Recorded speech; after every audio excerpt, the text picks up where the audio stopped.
Sa tabi ng isang lumang paliparan sa isang liblib na bayan sa Visayas, may isang mumunting repair shop na halos palaging tahimik.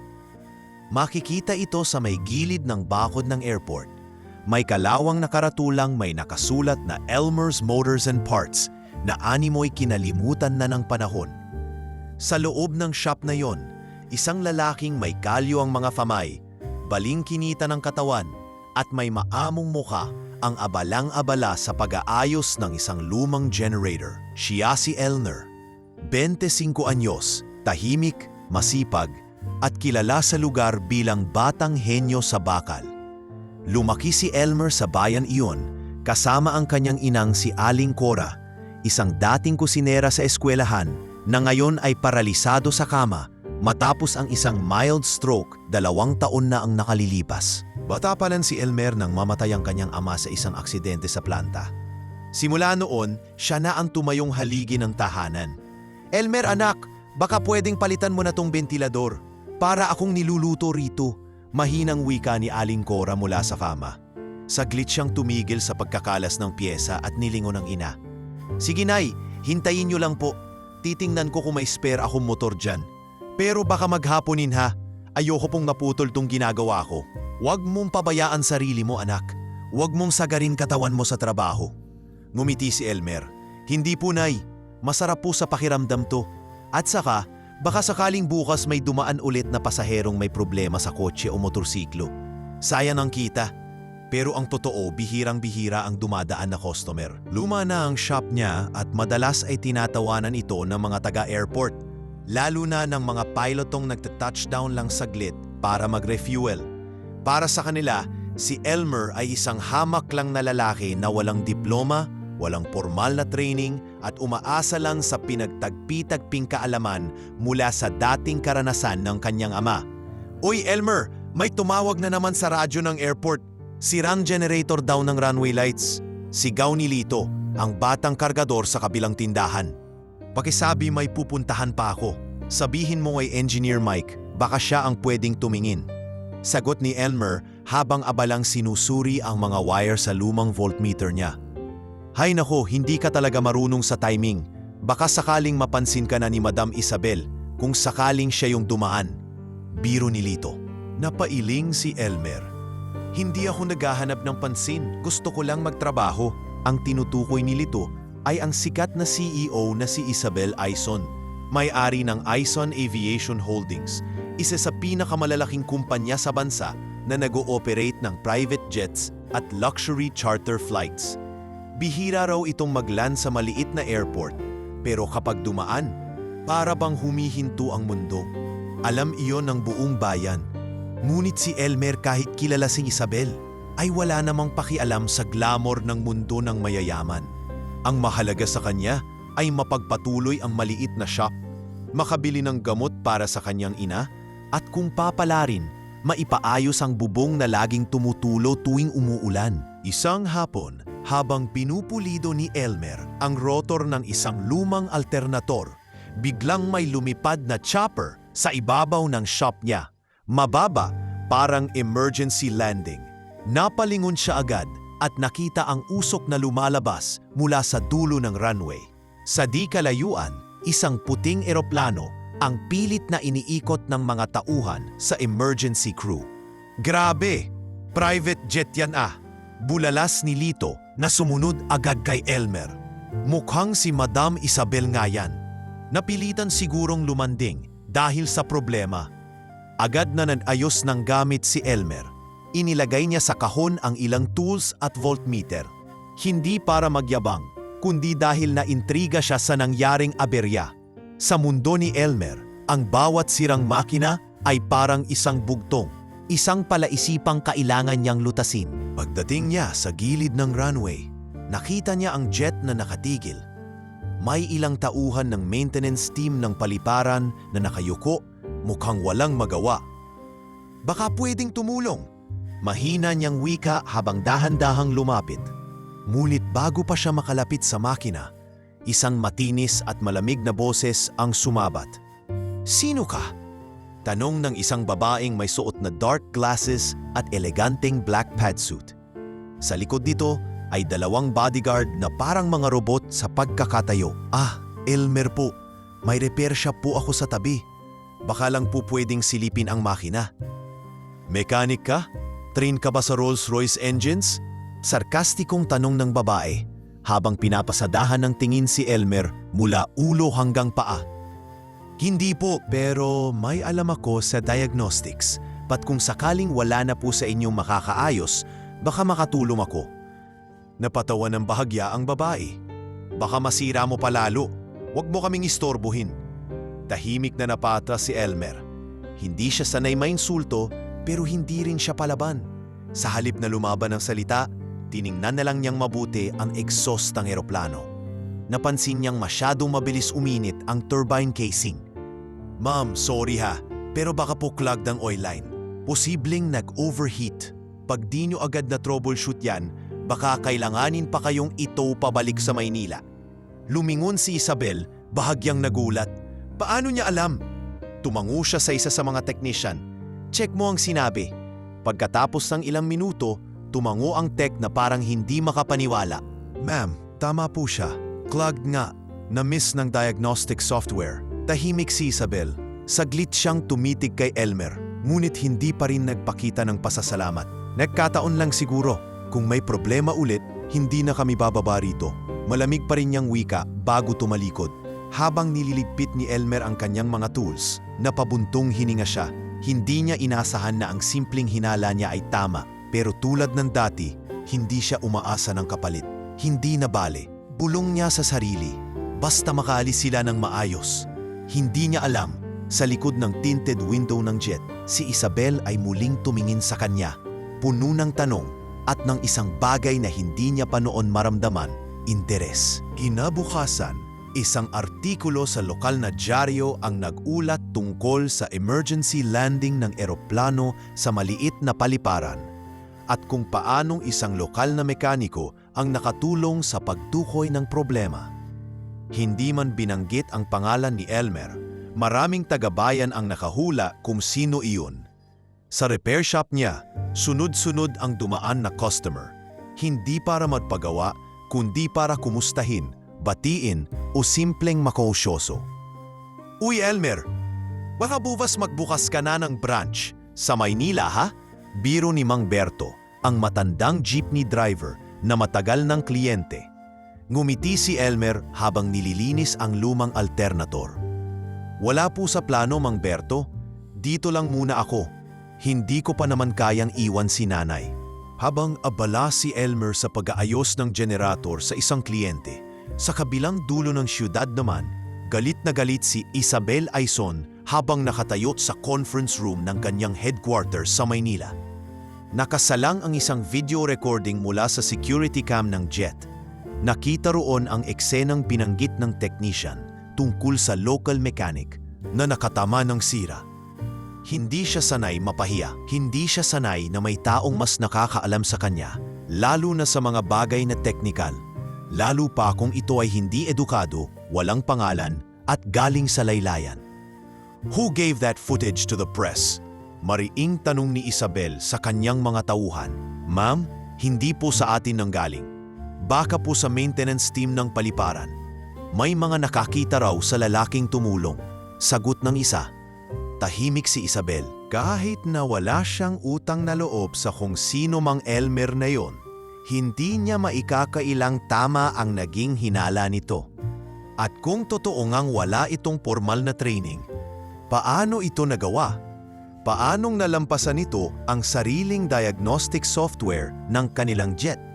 Habang pinaproseso niya sa isip ang mga tanong, biglang tumawag si Inay Pilar, ang kanyang tagapayo at matagal nang katuwang sa negosyo.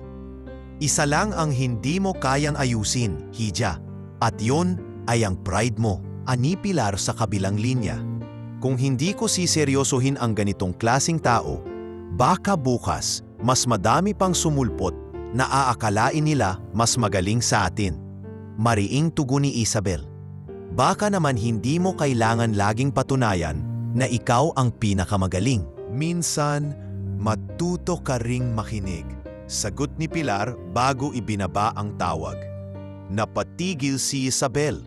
Walang nakausap si Pilar ng ganon at hindi pinatalsik. Pero sa mga panahon ding iyon, bihira na ring may taong nagsasabi sa kanya ng totoo. Ilang araw ang lumipas, muling napadaan si Isabel sa maliit na paliparan. Hindi dapat siya bababa, ngunit may kaunting aberya na naman sa navigation system ng bagong jet. Naghintay siya sa VIP lounge habang inayos ito ng team ng airport. Wala sa plano pero napalingon siya sa may bintana at nakita niyang muling abala si Elmer sa ilalim ng isang lumang truck. May langis sa braso at putik sa sapatos. Tahimik siyang bumaba ng sasakyan kasama ang bodyguard. Lumapit siya sa gilid ng shop at tinanaw si Elmer.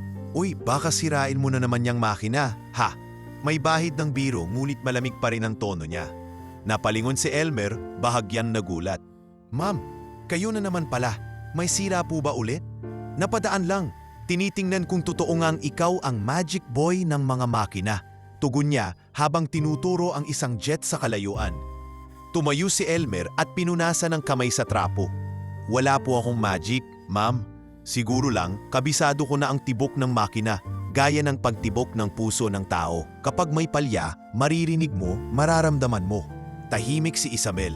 Nakatitig lang siya habang nagsasalita si Elmer. Sa kabila ng putik, sa likod ng pawis, may misteryong nakalagay sa likod ng mga mata ng lalaking ito na hindi niya mabasa. "Sabihin mo nga sa akin, saan ka nag-aral? Anong training mo? Anong certificates mo?" Seryoso niyang tanong. "Elementary lang po ang natapos ko.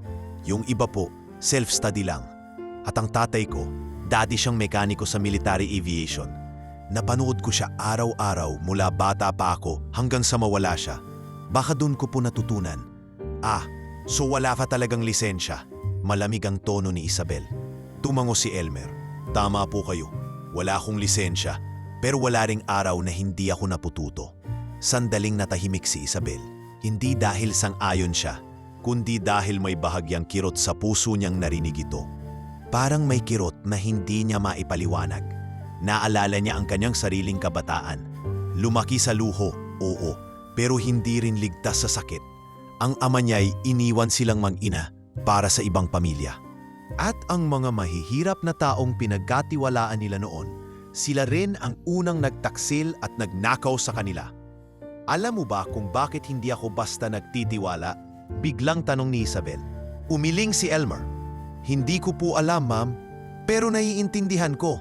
Lahat po tayo may kanya-kanyang dahilan kung bakit tayo may pader." Bahagyang ngumiti si Isabel, pero halatang pinipigilan ang sarili. Hindi lahat ng tao ay karapat-dapat pagkatiwalaan. Mas lalo na yung mga galing sa baba. Akala mo mabait, pero may kapalit. Laging may kapalit. Hindi na tumugon si Elmer. Alam niyang hindi tamang oras para kontrahin ang paniniwala ng isang tulad ni Isabel. Pero alam niya sa sarili niyang, hindi lahat ng mahirap ay may balak manggamit. Sa gabing iyon, habang nagpapahinga na ang ina ni Elmer sa loob ng barong-barong nilang bahay, naupo siya sa labas at pinagmamasdan ang malayong runway ng paliparan. Sa dilim ng gabi, ang mga ilaw sa eroplano ay parang mga bituin na unti-unting lumalapit at lumalayo. "Nanay, minsan iniisip ko, kung nagkataon lang na anak din ako ng mayaman, siguro iba rin ang tingin nila sa akin." Bulong niya sa sarili. Sa malayo, sa loob ng jet ni Isabel na muli na namang aakyat sa himpapawid, tahimik lang ang CEO habang nakatitig sa isang maliit na tornilyo na iniabot ni Elmer sa kanya kanina. Isang piraso lang ng bakal, pero para bang may dala itong bigat na hindi niya maipaliwanag. At sa araw na yon, kahit hindi pa niya aaminin, nagsimula na ang paggalaw ng isang bagay sa loob ni Isabel. Isang pagdududang hindi sa iba, kundi sa sarili niyang paniniwala. Mainit ang araw nang muling lumapag ang parehong jet ni Isabel sa maliit na paliparan. Sa ikatlong pagkakataon sa loob lamang ng 2 linggo, napilitan na naman siyang dumaan sa lugar na ayaw niyang tinatampayan ng mahihirap, ng mga walang pangarap, ng mga tulad ni Elmer. Ngunit sa pagkakataong ito, hindi lang simpleng aberya ang dahilan. Lubusang pumalya ang auxiliary engine ng kanyang eroplano at walang available na replacement technician mula sa Maynila na agad-agad na makakarating. Ma'am, hindi natin mapapaandar to kung wala ang bagong auxiliary module. Tinatayang 3 araw pa bago makapagpadala ng unit mula sa HQ. Paliwanag ng pilotong si Captain Reyes habang pinapakita ang diagnostic tablet. 3 days? I can't be stuck in this backwater for 3 days. Galit na tugon ni Isabel habang mariing sinusuklay ang kanyang buhok gamit ang mga daliri. Walang signal, walang meeting room, walang silbi ang lugar na to. May isa pong local mechanic na, sabat ng piloto. Huwag mong sabihin yang si Elmer, utol ni Isabel habang tumayo at lumakad papunta sa lounge. Last resort lang siya kung wala talagang ibang choice. Ngunit tila narinig ng hangin ang sinabi niya dahil ilang minuto pa lang ay lumapit na si Elmer sa gilid ng paliparan. May dala siyang tool bag at lumang diagnostic scanner na siya mismo ang bunuo gamit ang parts mula sa mga sirang radyo at cellphone. Ma'am, narinig ko po na may problema na naman sa eroplano. Pwede ko pong subukang silipin? Alok niya habang nakatingin ng diretso sa mga mata ng babae. Tumikim si Isabel, tumingin sa langit at saka muling ibinaling ang tingin sa lalaki. Hindi ba kita tinuruan sa huling pagkikita natin na hindi lahat ng problema mo kailangang salihan? Hindi po ako nakikisawsaw. Baka lang makatulong habang hinihintay ang piyesa mula Maynila. Baka mapagana pa kahit paano. Sagot ni Elmer, mariin ngunit mahinahon. Napaisip si Isabel, sa totoo lang, wala talaga silang ibang opsyon. At sa mga oras na iyon, mas importante sa kanya ang makabalik ng Maynila kaysa ang pride niya. Fine, ani Isabel. Subukan mo. Pero kung masira mo lalo, masisira rin buhay mo. Tumango si Elmer at agad nagsimulang tumingin sa loob ng makina. Pinagmasdan siya ni Isabel mula sa gilid habang bahagyang nakataas ang kilay. Lumipas ang 2 oras. Pawis na pawis si Elmer. Punong-puno ng grasa ang mga braso at leeg. Ngunit hindi siya tumigil. Pinagtagpi-tagpi niya ang maka-relay wire. Binusisi ang auxiliary inlet at pinaikot ang manual turbine valve ng ilang ulit. Maya-maya, pinindot niya ang maliit na switch sa loob ng panel. Pumikit siya sandali, sabay hinawakan ang 2 wire gamit ang protective gloves. Biglang bumuhay ang makina ng auxiliary engine. Umugong ito ng tuloy-tuloy. Napatayo si Captain Reyes sa gulat. Oh my God! He actually did it! Lumapit si Isabel. Hindi makapaniwala. Ginamit ko po yung fuel bypass technique na ginagamit dati sa mga lumang cargo plane. Tapos, ginawan ko ng pansamantalang relay circuit gamit tong spare fuse ng rundown jeep na dinala kanina sa shop ko, aluwanag ni Elmer. Tahimik si Isabel. Ang buong paligid ay tila natigilan. Si Elmer ay nakayuko pa rin, tila pagod ngunit kontento. Maya-maya, tumawa si Isabel. Hindi nang masaya, kundi ng isang mapaglarong tawa na puno ng inis at pagtataka. Ikaw ang pinaka-imposibleng taong nakilala ko. Sa isang banda, nakakainis ka. Pero sa kabilang banda, umiling siya at saka biglang lumapit kay Elmer. Sige nga, kung napagana mo yan ulit bukas at naalipad kami, pakakasalan kita. Tumawa si Captain Reyes sa gilid, pero agad ding napatigil nang makitang seryoso ang mukha ng amo. Natigilan si Elmer. Ma'am, sinabi ko kung mapaandar mo pa yan ng tuluyan at makalipad kami ng maayos bukas, pakakasalan kita. Ulit ni Isabel. Ngayon ay nakataas ang baba at may halong panguuyamang tono. Baka po biro nyo lang yan. Mahinang sagot ni Elmer habang pilit pinipigilan ang pamumula ng kanyang mukha. Biro? Sa tingin mo ba nagbibiro ako? Isa kang hamak na mekaniko. Walang pangalan, walang yaman, walang kahit ano. Kaya kung kaya mong mapagana ang eroplanong hindi kayang ayusin ng mga lisensyado kong engineer, baka nga deserve mong ikasal sa tulad ko. Ani Isabel habang naglalakad palayo. Sa mga tauhan ng taliparan, ang eksena ay parang isang palabas sa telenovela. Ang ilang staff ay nagbubulungan at naghahanda na ng chismis. Pagbalik sa shop, hindi pa rin makapaniwala si Elmer sa narinig. Hindi dahil sa ideya ng kasal, kundi dahil sa kung paano siya trinato na parang isang bagay hindi tao. Nakita ko sa radyo ang sabi ng reporter. Totoo ba yun? Ikakasal ka raw sa bilyonarya? Tanong ng ina niyang si Aling Cora habang nasa banig at may hawak na rosaryo. Hindi po yun totoo, Nay. Biro lang yon, pero kailangan ko pa ring tuparin yung trabaho ko. Baka sakaling sa dulo, kahit konting respeto man lang ang makuha ko. Tahimik ang ina niya. Hindi mo kailangang patunayan ang sarili mo sa kanila. Pero kung gagawin mo man, gawin mo para sa sarili mo. Hindi para mapasa kanya, kundi para makita mo kaya mo talaga. Tumango si Elmer. Sa buong buhay niya, wala pa siyang hinamunan ng ganoon. Wala ring nakipaglaro sa kanya ng ganoon kataas ang pusta. Hindi lang reputasyon, kundi ang mismong pagkatao niya. Sa gabing iyon, habang muling binubusisi ang auxiliary panel design ng jet, inumpisahan niyang gumuhit ng mas maayos na sistema. Sa isip niya, hindi ito tungkol sa babae. Hindi ito tungkol sa kasal. Ito ay tungkol sa isang pagkakataong maipakita sa mundo na kahit galing ka sa wala, kaya mong tumayo sa sariling kakayahan at marinig sa wakas. Madaling araw pa lamang ay gising na si Elmer. Hindi siya halos nakatulog sa magdamag. Paulit-ulit sa isipan niya ang hamon ni Isabel at ang mapanuyang tinig nito parang nag-iwan ng marka sa dibdib niya na hindi maalis. Ngunit higit pa roon, naramdaman niya ang kakaibang determinasyon. Hindi para sa babae, hindi para sa pera, kundi para sa pangalan ng kanyang ama at para sa sarili niyang dangal na kahit tagal nang minamaliit ng mundo. Habang naghahanda ng almusal para sa ina, napansin ni Elmer na basa ang gilid ng lumang estante sa bodega ng kanilang barong-barong. Muling tumulo ang bubong dahil sa ambon kagabi. Lumapit siya upang ayusin sana ang kahoy na medyo bumaluktot. Ngunit sa kanyang paggalaw ng mga gamit ay may isang lumang kahon na biglang nabuksan at bumagsak sa sahig.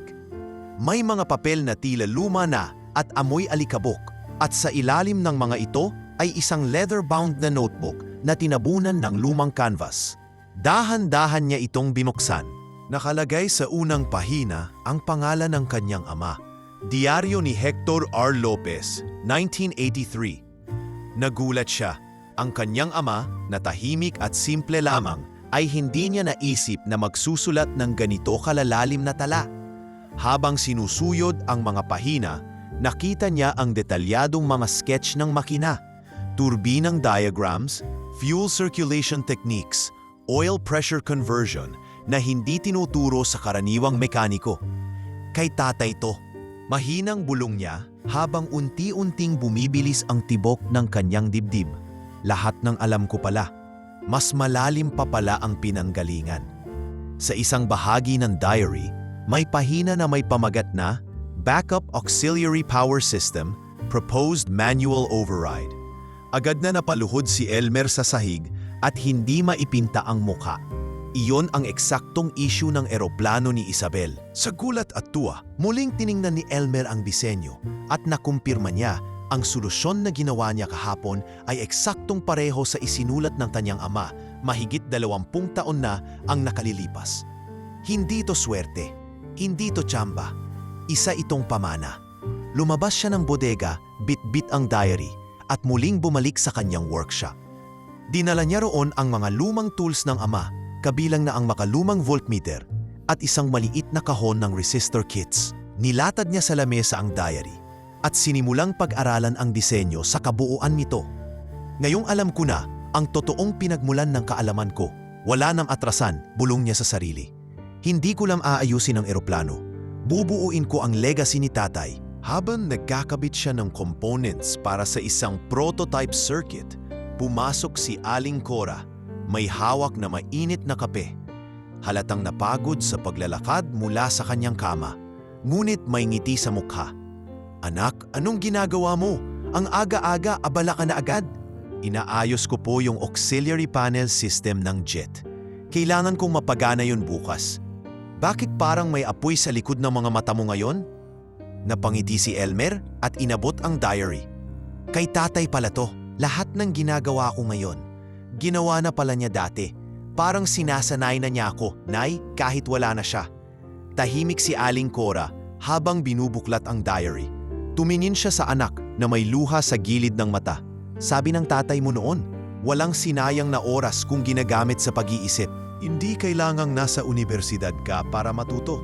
Basta marunong kang makinig sa paligid, matututo ka. Nagpatuloy si Elmer sa trabaho buong maghapon. Bumuo siya ng model circuit mula sa scratch gamit ang bahagi ng lumang washing machine motor at ilang piraso ng wire mula sa sirang portable fan. Ginamit niya ang diagram mula sa diary bilang gabay, ngunit dinagdagan niya ito ng sariling diskarte, isang simpleng resistor balance na mag-a-adjust sa temperatura ng system kahit wala ang digital control. Nang gumana ito sa unang test, tumulo ang luha ni Elmer sa tuwa. Gamit ang kaalaman ng kanyang ama at sariling sipag, napabuo siya ng bagay na hindi kayang gawin ng buong engineering team ni Isabel. Hindi ito teknolohiya na hiniram. Ito ay kaalamang inipon ng isang buhay, ipinamana at ngayon ay muling binuhay. Bandang 8:00 ng gabi, dumating si Captain Reyes sa repair shop. May dalang bag na naglalaman ng ilang documents mula sa main office. Bahagyang yumuko sa pagpasok. Elmer, sabi ni Ma'am Isabel, kung kaya mong istabilize ang eroplano bago mag-umaga, tuloy ang biyahe. Pero huwag ka nang umasa sa tulong galing sa team namin. Bahala ka na raw. Tumango si Elmer. Ayos lang po. Di rin naman ako umasa noon pa. Pero salamat sa pag-abot ng mensahe. Tumingin si Captain Reyes sa prototype na nasa lamesa. Ano yan? Pang-backup sa auxiliary system. Manual override pero may automated cooling circuit. Gawa sa lumang bahagi ng electric fan. Sapat para tumagal ang makina ng 2 oras? Hindi maapaniwala ang piloto. Ikaw lang gumawa niyan? Hindi lang ako, kasama si tatay, sa isip at puso. Umalis si Captain Reyes na may halong pagkamangha at paggalang sa mga mata. Sa gabing iyon, muling lumingon si Elmer sa langit. Hawak ang diary at mahinang nagdasal. Tay, bukas dadalhin ko to. Hindi lang to tungkol sa hamon. Tungkol to sa inyo, sa lahat ng ginawa niyong tahimik pero totoo. Tahimik ang buong repair shop. Pero sa loob nito ay may pusong humahataw sa lakas ng loob at mga kamay na hindi takot madumihan. Dahil alam niyang sa bawat piraso ng bakal na inaayos niya, may kasaysayan siyang muling binubuhay. Matahimik ang umagang bumungad kay Elmer. Ngunit sa loob ng paliparan, ibang uri ng tensyon ang umiikot. Sa loob ng mainhangar, naroon ang isa sa mga pinaka-nirerespeto at pinakatatakutang tao sa mundo ng aviation engineering, si Engineer Mauricio Valerio, ang Chief Engineer ng Aeson Aviation. Isang lalaki na kilala sa industriya, hindi lang sa talino, kundi sa pagiging walang sinasanto kapag may nais patunayan. May edad na ito, malaki ang katawan, may kalbo sa gitna ng ulo, at palaging may hawak na clipboard. Narinig niya na si Elmer, isang hindi lisensyado, walang diplomang binata mula sa barong-barong. Ang siyang umayos ng auxiliary engine ng private jet ng CEO. Para kay Valerio, isa itong insulto. At hindi niya papayagang matalo ng isang hamak na mekaniko ang kanyang propesyonal na reputasyon. Pagkarating sa hangar, agad niyang pinuntahan si Isabel na abala sa pag-inspeksyon ng jet bago ang planong pag-alis. Ma'am, may nabalitaan akong katawa-tawang kwento. Panimula ni Valerio habang sinisinok pa sa inis. Totoo ba na pinayagan niyong hawakan ng walang lisensyang mekaniko ang makina ng isa sa mga jet natin? Tumigil si Isabel sa ginagawa. Totoo, dahil siya lang ang may ginawa. Ikaw, nasaan ka noong nagkaaberya? Hindi makasagot agad si Valerio. Ngunit sanay siyang hindi matalo sa argumento. Ma'am, pinoprotektahan ko lang ang kumpanya. Paano kung sumabog ang eroplano sa himpapawid? Wala siyang training, walang insurance coverage, walang record. Pero napaandar niya ang makina, isang bagay na hindi nagawa ng buong team mo sa loob ng isang araw. Mariing sagot ni Isabel. Walang saysayang ginawa niya kung hindi pasado sa standard protocols. Wala tayong black and white na proof. Kahit sino pwedeng magbakasakali at sumuwerte. Mariing-mariin nagiit ni Valerio. Ngunit sa kabila ng argumento, alam ni Isabel na may tama rin si Valerio. Gusto man niyang ipagtanggol si Elmer, kailangan pa rin niyang i-consider ang pananagutan sa batas. Kaya't hindi na siya nagsalita pa. Tumango lang ito at lumakad papalayo.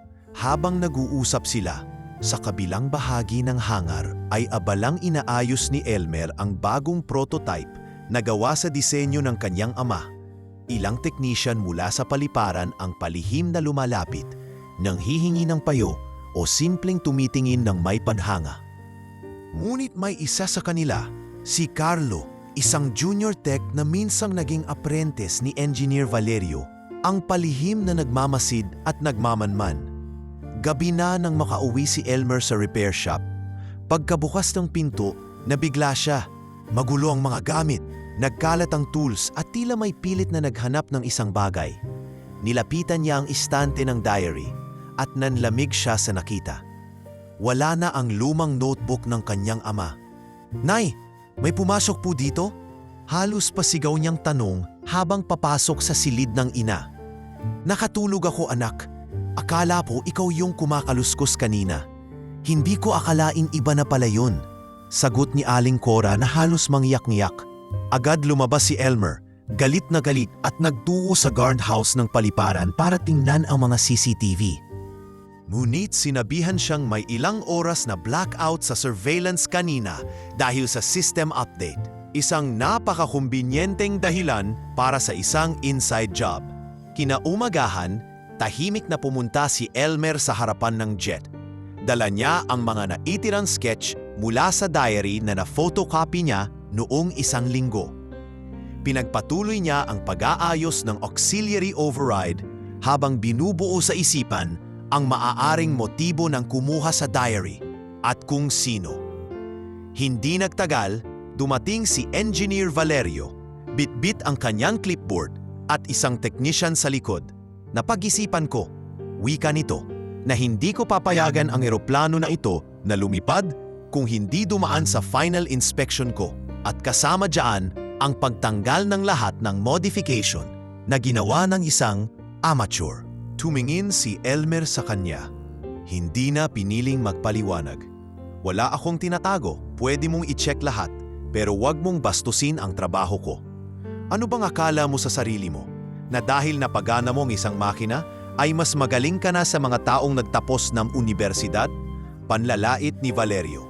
"Anak ka lang ng mekaniko, walang titulo, wala kang karapatang makialam sa ganitong klaseng sasakyan." Lumapit si Isabel, nakarinig ng sagutan. "Enough. Kung gusto mong mag-inspect, gawin mo. Pero walang aalis ng kahit anong parte hanggat hindi ko sinasabi. Ako pa rin ang may-ari ng eroplano na yan." Tahimik na tumango si Valerio, ngunit sa loob-loob ay kumukulo sa galit. Matapos ang ilang oras, palihim siyang nakipag-usap kay Carlo. "Yung diary, nasa iyo na ba?" "Si, nascan ko na po kagabi. Merong isang pahina ron na pwedeng gamitin para sabihing kinopya niya yung idea sa isang dating patented system." Sagot ni Carlo. "Good," malamig na tugon ni Valerio. "Kung hindi ko siya payang patalsikin sa harap ng mga tao, sisirain ko ang pangalan niya sa papel." Sa mga sumunod na araw, biglang kumalat ang chismis sa ilang aviation forums na may potential intellectual property theft na nangyari kaugnay sa auxiliary override system na ginagamit na yon sa jet ni Isabel. Walang direktang pangalan ang tinutukoy, pero halatang si Elmer ang pinatatamaan. Nabasa ito ni Elmer mula sa kopya ng artikulo na iniabot ng isa sa mga technician. "Masyado raw magaling ang sistem mo, kaya posibleng ninakaw mo ang ideya. Sa mundo nila, kapag mahirap ka, imposible kang maging tama," ani Elmer habang nakatingin sa ulap. Ngunit hindi pa tapos si Elmer. At sa kanyang puso, alam niyang hindi lang ito laban para sa kanyang pangalan. Ito ay laban para sa dignidad ng bawat taong minamaliit dahil sa pinanggalingan nila. Sa likod ng galit at paninira, nagsisimula ng sunog, isang apoy ng pakikipaglaban na hindi na mapipigil. Umaga pa lang ay abala na si Elmer sa likod ng shop. Kailangan niyang ayusin ang isang portable prototype system na planong i-mount sa auxiliary section ng jet mamayang hapon. Kahit hindi pa tapos ang issue tungkol sa Diumanoy intellectual theft, hindi siya nagpatinag. Wala siyang intensyon na umatras. Sa halip, Mas naging determinado siyang ipakita na hindi lang siya basta mekanikong umaasa sa tsamba. May prinsipyo siyang ipinaglalaban. Habang pinupulito niya ang isang circuit board, narinig niyang may dumarating na sasakyan. Isang itim na SUV na may tinted windows ang huminto sa tapat ng repair shop. Hindi na niya kailangang hulaan kung sino ang sakay. Nang bumukas ang pinto, lumantad si Isabel, nakasimpleng blouse at pantalon. Ngunit kahit sa kaswal na ayos, ay nangingibabaw pa rin ang aura ng kapangyarihan. "Ma'am?" tanong ni Elmer habang inilapag ang tools at lumapit sa pintuan ng shop. "Gusto ko lang makausap ang nanay mo." Diretsyong sabi ni Isabel, walang pagpapaliboy. Napatigil si Elmer. "Si nanay po." "Bakit po?" "Tinanong ko si Captain Reyes kung sino ang matanda sa larawan na nakita ko kahapon sa sulok ng bahay ninyo. May hawak siyang luma mong graduation photo. Sabi niya, yun daw ang nanay mo. Gusto ko siyang makilala." Matigas ngunit hindi bastos ang tinig ni Isabel. Nag-aalangan man, pinatuloy ni Elmer ang babae. Tumabi sila sa makipot na daan patungo sa silid kung saan naroon si Aling Cora. Nakaupo sa wheelchair at abala sa pananahi ng punda. "Nay, may bisita po tayo," mahinang sabi ni Elmer. Paglingon ni Aling Cora, tila nanlaki ang mata niya. Saglit siyang natigilan, tapos ay dahan-dahang ngumiti. "Aba, si maliit na Isa?" aniya habang papalapit si Isabel. Napakunot ang noo ni Isabel. "Po? Hindi mo na ako natatandaan, Hija? Ako si Cora, ang kusinera ng pamilya niyo noong maliit ka pa. Ako yung laging nagluluto ng arroz caldo na may itlog tuwing umuulan." Ngumiti si Aling Cora habang tinatapik ang kamay ni Isabel. Doon na parang tinamaan ng kidlat si Isabel. Bumalik ang mga alaala ng kabataan niya. Ang mga panahong pagkatapos ng pagkamatay ng ama niya ay halos hindi siya kumakain. At ang tanging nagpapakain sa kanya noon ay si Aling Cora. Bigla siyang napaluhod sa harap ng matanda. "Nay Cora, kayo po pala yun." Mahina niyang sambit, nanginginig ang tinig. "Pasensya na po, hindi ko kayo agad na alala." "Matagal na yon, Hija. Wala na yung bahay natin sa probinsya. Wala na rin ang mamapanahon. Pero kita ko lumafik ang maganda at matapang." Hindi agad makasagot si Isabel. Na yun lamang siya bumalik sa lugar na ito. Sa lugar kung saan nagsimula ang bahagi ng kanyang kabataan na matagal na niyang kinalimutan. At ang babaeng akala niya ay parte lang ng nakaraan, narito pala sa mismong tahanan ng lalaking kinaiinisan, kinaiinggitan, at sa hindi maipaliwanag na dahilan ay napapalapit na sa kanyang damdamin. "Bakit? Bakit hindi po kayo lumapit sa amin? Sana natulungan namin kayo noon." Anong ni Isabel, ramdam ang bigat sa dibdib. "Wala na akong lakas nun. Matapos mawala ang asawa ko at ma-stroke, inalagaan ako ng anak ko. Hindi ko na kailangang humingi ng tulong sa iba, basta alam kong may rason pa siyang mabuhay." Ani Aling Cora habang pinagmamasdan si Elmer na tahimik lang sa sulok, parang ayaw makisali sa emosyonal na tagpo. Tumingin si Isabel kay Elmer, na yun ay may ibang tingin sa kanya. Hindi lang siya basta mekaniko. Anak siya ng babaeng minsan nang naging bahagi ng pamilya nila. At sa isang banda, parang kapamilya na rin niya. "Pasensya ka na pala, Elmer, kung naging bastos ako sa iyo nung una. Hindi ko alam na ang nanay mo pala ay si Nay Cora." Hindi agad sumagot si Elmer. Ngunit sa huli, tinanguan niya si Isabel at ngumiti ng marahan. "Wala yun. Sa totoo lang, hindi naman po kayo ang may kasalanan. Madalas lang po talagang mali ang tingin ng mundo sa mga galing sa ibaba." Tahimik silang tatlo sa loob ng munting silid. Sa labas, naririnig ang tunog ng lumang bentilador, ang huni ng ibon, at ang yapak ng mga batang naglalaro sa kalye. Para bang sandali, tumigil ang mundo. "Ma'am, gusto niyo pong kumain?" Alok ni Aling Cora makalipas ang ilang minuto. "May tinola akong niluto, hindi kasing sosyal ng restaurant ninyo, pero mainit at may sabaw." Ngumiti si Isabel, unang beses na walang takip na kayabangan sa mukha niya. "Gusto ko po. Matagal ko nang hindi natitikman ang tinola ni Nay Cora." Maghapong nga napili si Isabel sa bahay ni na Elmer. Kumain sila ng sabay, nakipagkwentuhan siya sa ilang kapitbahay, at kahit na sandali, Iniwan niya ang kanyang pagiging CEO. Sa oras na iyon, naging isa lang siya, ang batang pinakain ng sabaw tuwing umuulan. Pagsapit ng hapon, habang palubog na ang araw, lumapit siya kay Elmer sa harap ng shop. Mag-isa itong nakaupo, may hawak na tool habang tinitingnan ang panel na inilakip sa jet. "Pwede ba akong umupo?" tanong ni Isabel. Tumango si Elmer. "Oo naman po." Tahimik muna sila. Maya-maya, nagsalita si Isabel. "Ngayon ko lang naisip, Elmer, hindi mo pala kailangan patunayan ang sarili mo sa akin. Sa totoo lang, ako ang mas maraming kailangan patunayan sa'yo. Huwag niyo pong isipin yon. Pare-pareho lang tayong may pinagdadaanan. Yung iba lang, mas tahimik lang humarap sa mundo." Tumingin si Isabel sa kanya, na yon ay hindi na mayabang, hindi mapanghusga, kundi marunong makinig. At sa unang pagkakataon, nakita ni Elmer na hindi lang pala matigas ang puso ng babaeng ito. May sugat din pala ito na tinakpan lang ng ginto, makeup at postura. Ngunit sa loob, isa rin itong taong nangangailangan ng koneksyon, ng pag-unawa at marahil ng paghilom.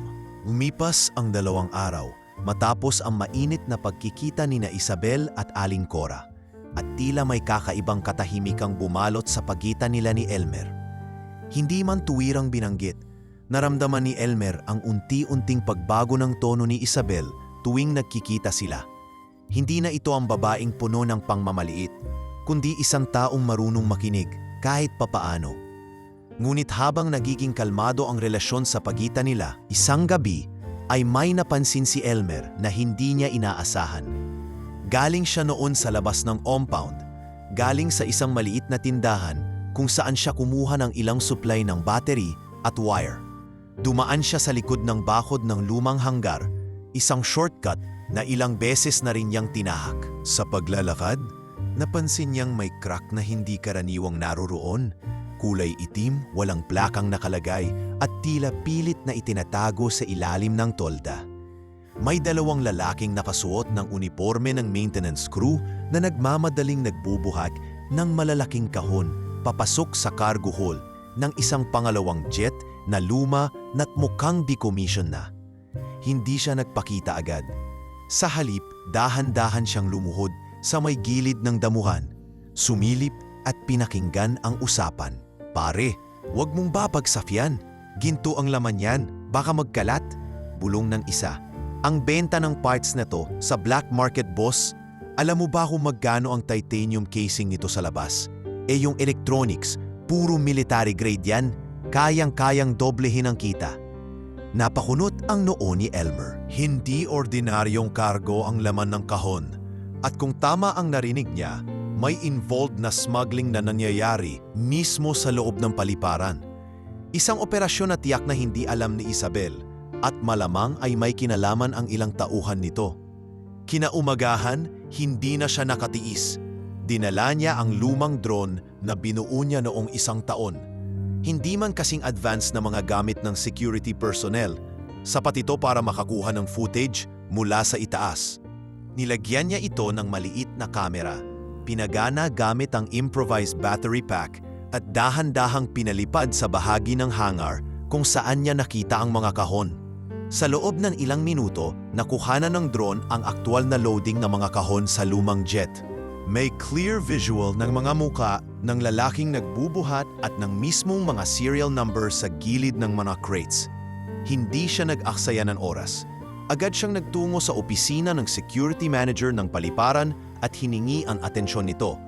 "Sir, may gusto po akong ipakitang footage. May nakita po akong posibleng illegal transport ng high-grade materials sa lumang hangar." "Ha? Anong pinagsasasabi mo?" Tugon ng security manager, halatang naiinis at ayaw maabala. "Pakitingnan po lang po tong video, sir. Kung wala po kayong makita, aalis ako agad." Sa inis, tinanggap ng manager ang USB at inilagay sa computer. Ngunit sa pag-play ng video, unti-unting nag-iba ang ekspresyon nito. Nakita niya mismo ang kahon, ang label at ang mga mukhang nagtatrabaho sa ilalim ng radar. "Pipa Anong, saan mo to kinuha?" tanong ng manager, "Baka saan ka ba sa tinig?" "Hindi po mahalaga. Ang mahalaga may ginagawa pong iligal sa loob ng compound at kailangan itong aksyonan. Walang nagawa ang manager kundi ipasa ang footage kay Isabel. At bago pa man magtanghali, nagulat si Elmer nang dumating ang itim na SUV ni Isabel sa harap ng kanyang repair shop. Bumaba ang CEO, hawak ang isang tablet na may bukas na video. "Ikaw ba ang kumuha nito?" tanong niya. Diretso, hindi galit, pero seryoso. Tumango si Elmer. "Opo, nakita ko po sila isang gabi. Wala po akong intensyong makisali sana, pero hindi ko rin po kayang manahimik. Alam mo bang delikado to? Kung ibang tao ang nakakita, baka pinatahimik ka na." Pero sa dami ng taong hindi nagsasalita, baka sakaling kung may isa man lang na gumawa ng tama, may mabago. Tahimik si Isabel. Tumalikod siya saglit, nilibot ng tingin ng paligid, at saka muling nagsalita. "Hindi ko akalaing sa mismong lugar ko may ganito. Ilang taon ko nang sinusibukang gawing lehitimo ang negosyo ko, pero may sarili palang agenda ang ilan sa mga tauhan ko." Kinabukasan, naglunsad si Isabel ng biglaang audit sa buong maintenance division. Ilang tauhan ang agad sinuspinde, kabilang na ang ilan sa mga close aide ni Engineer Valerio. Hindi man direktang nadawit si Valerio, baka sa mukha nito ang kaba at inis. Isang linggo matapos ang operasyon, pinatawag ni Isabel si Elmer sa loob ng private lounge ng jet. Doon, sa harap ng ilang tauhan at ng security manager, tinapik niya sa balikat ang binata. "Kung hindi dahil sa'yo, baka tuloy-tuloy ang nakawan sa kumpanya ko. Salamat sa lakas ng loob." Ngunit ang sagot ni Elmer ay simple lamang. "Hindi po ako naghanap ng pasasalamat. Gusto ko lang pong maging totoo sa kung ano ang tama."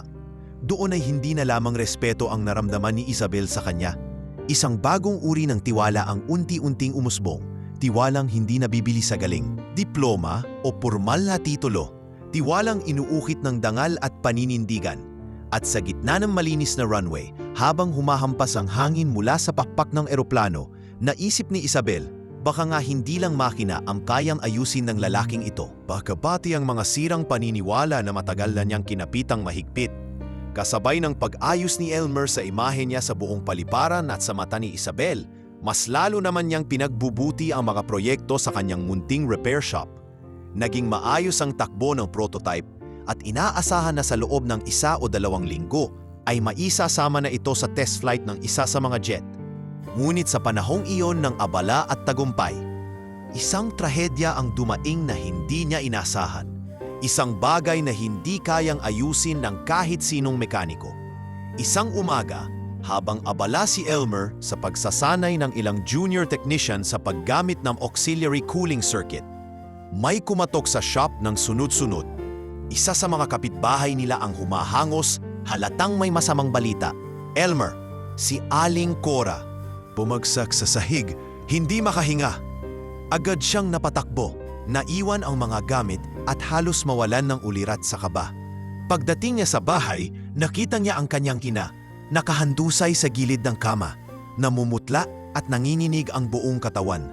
Agad niyang binuhat ito at isinakay sa tricycle. Sa buong biyahe patungong munisipyo, yakap-yakap niya ang ina, paulit-ulit na binubulong. "Laban lang po, Nay. Wag po muna. Hindi pa po tapos ang laban natin."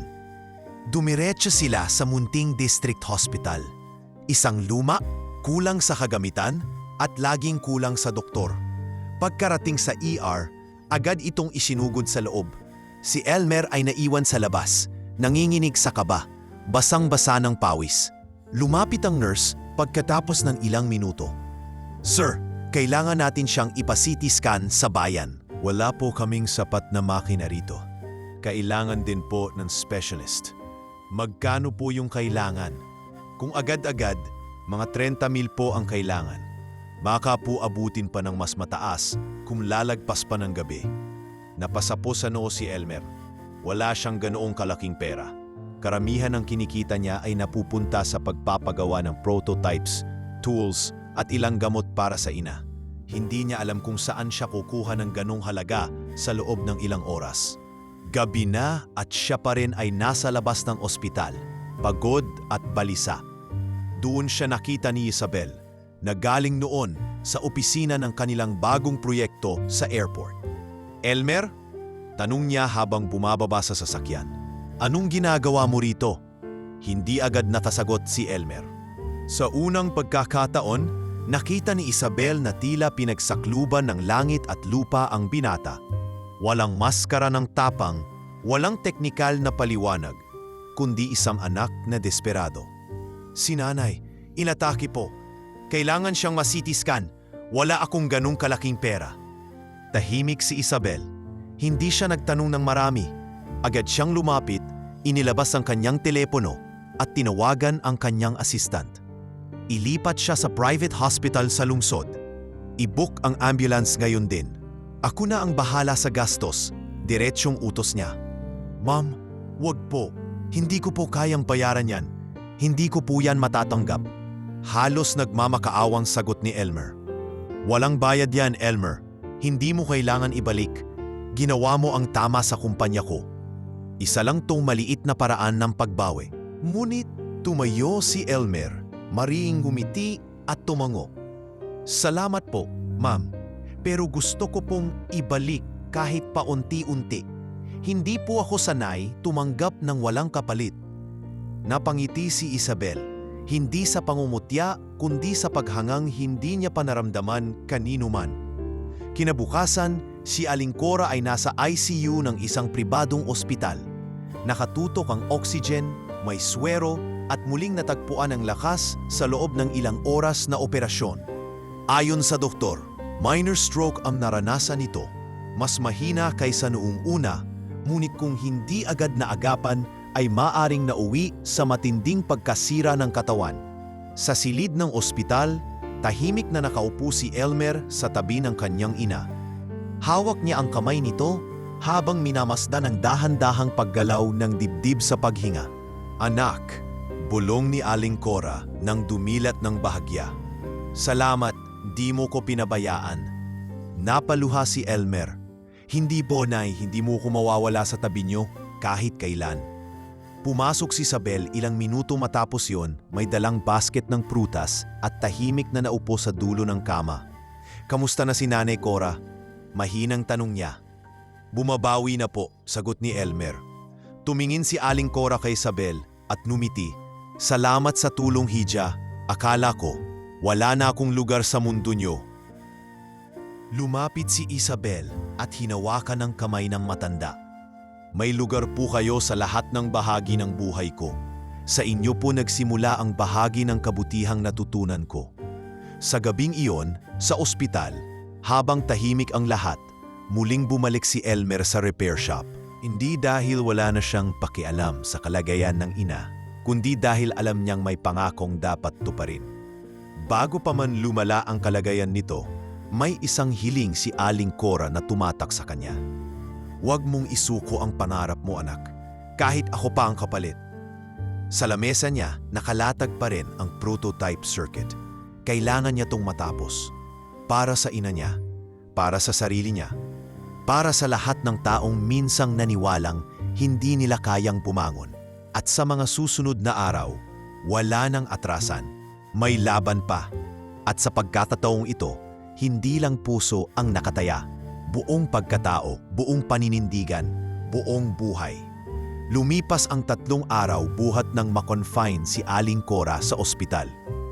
Unti-unti na itong nakakakain at mas naging malinaw na rin ang pakikipag-usap. Araw-araw ay binibisita ni Elmer ang ina, ngunit sa bawat gabi, bumabalik siya sa kanyang shop upang tapusin ang prototype override system na inihahanda para sa huling pagsubok ng jet, ang araw na itinakda para sa test flight. Isang gabi bago ang itinakdang testing, tahimik siyang nakaupo sa sulok ng shop, pinaplastik ang mga natitirang wire at inaalis ang grasa sa maliit na bolt na gagamitin sa mounting.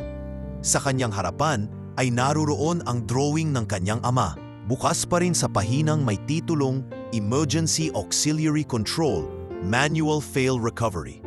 Hawak niya ang wrench, pero tila mas mabigat ang hawak niya ay ang tiwalang iniwan ng ama at ang mga salitang huli niyang narinig mula sa ina. Tapusin mo yan. Sa pagkakataong to, tapusin mo. Pagsapit ng umaga, maagang dumating ang black SUV ni Isabel sa shop. Elmer, handa ka na ba? Tanong nito habang binubuksan ang pinto. Tumango si Elmer habang inaayos ang kwelyo ng kanyang lumang gray polo. Kanina pa po ako handa, ma'am. May mga media mamaya. Gusto nilang makita ang test flight. Hindi ko sila niyaya, sila ang nagpresenta. Kung ganun, dapat wala akong pagkakamaling magagawa. Tahimik silang sumakay at dumiretso sa paliparan. Pagdating nila roon, maraming tauhan na ang nag-aabang. Naroon ang ilang engineer ng kumpanya, si Captain Reyes na magsisilbing piloto at maging si Engineer Valerio na kahit tahimik ay tila nanunuya sa sulok habang nakasandal sa isang kolong. Sa gilid ng runway ay may nakaabang na puting jet, ang parehong jet na minsang naging problema at ngayoy haharap sa pinakamalaking pagsusubok. Idinugtong na ni Elmer ang kanyang prototype sa auxiliary panel ng makina. Simple lang ang hitsura nito, isang metal box na may simpleng switch at LED indicator. Ngunit sa loob nito ay nakatago ang kombinasyon ng manual logic at temperature-triggered regulator na mismong mula sa disenyo ng kanyang ama. Isang oras bago ang testing, pinalibutan na ng mga kamera ang lugar. May isang reporter mula sa lokal na TV na lumapit kay Isabel. "Man Isabel, totoo po bang isang mekanikong walang lisensya ang gumawa ng prototype system ng jet na ito?" Tumingin si Isabel kay Elmer bago sumagot. "Totoo, pero kung batayan natin ay lisensya, siguro hindi rin mabubuo ang mga unang eroplano sa mundo. Minsan, hindi ang papel ang nagpapatalino sa tao, kundi ang puso at paninindigan." Maya-maya pa ay tinawag na si Captain Reyes. Umakyat ito sa jet cockpit habang si Elmer naman ay nasa tabi ng ground crew. Nakatutok sa signal ng kanyang controller. "Stand by for engine activation in 3, 2, 1. Umugong ang makina ng eroplano. Matapos ang ilang segundong idle, lumipat ang power sa auxiliary system, ang mismong bahagi na inayos at binuo ni Elmer. Auxiliary system functional, ani ng co-pilot sa loob ng cockpit. Override system engaged. Maintain idle for 2 minutes, then initiate taxi, utos ng tower. Sa gilid ng runway, hawak ni Elmer ang kanyang tablet na konektado sa thermal sensor ng prototype. Nakikita niya sa live reading ang pagtaas ng pressure sa valve system, ngunit stable pa rin ang buong unit. Auxiliary unit temperature is within limits, maintaining balance. Bulong niya sa sarili, ngunit bakas ang kaba. Lumipas ang ilang minuto at dahan-dahang gumalaw ang jet sa runway. Umabot ito sa take-off position, tumigil saglit at saka muling pinatakbo sa buong haba ng aspalto. Sa ikalawang beses na umikot ang turbine, humiwalay sa lupa ang jet. Mataas, malinis at walang aberya. Napahinga ng malalim si Elmer. Sa tabi niya, si Isabel ay tahimik lang ngunit hindi maitago ang ngiti. Sa unang pagkakataon, hindi siya pinagtawanan ng mga tauhan. Sa halip, narinig niya ang marahang palakpakan mula sa mga staff sa gilid. Sa control tower, isang engineer ang tumawag kay Isabel. "Ma'am, the prototype is holding perfectly. All readings normal. We're preparing for landing in 5 minutes. Bumalik si Isabel kay Elmer. "Hindi ko alam kung anong mas nakamamangha. Ang sistema mong gawa sa pyesa ng sirang electric fan o ang tapang mong panindigan ito kahit lahat ng tao ay nagdududa. Pareho pong galing sa puso at pareho pong mula sa tao rin ang una niyong hinusgahan." Sagot ni Elmer, ngunit walang yabang sa boses, kundi pagninilay. Pagkatapos ng 5 minuto, lumanding ang jet ng maayos. Mabilis na lumapit ang media. Gustong kunan ng pahayag si Isabel at si Elmer. Ngunit bago pa man siya tanungin ng mga reporter, si Isabel na ang unang nagsalita. "Ladies and gentlemen," wika niya.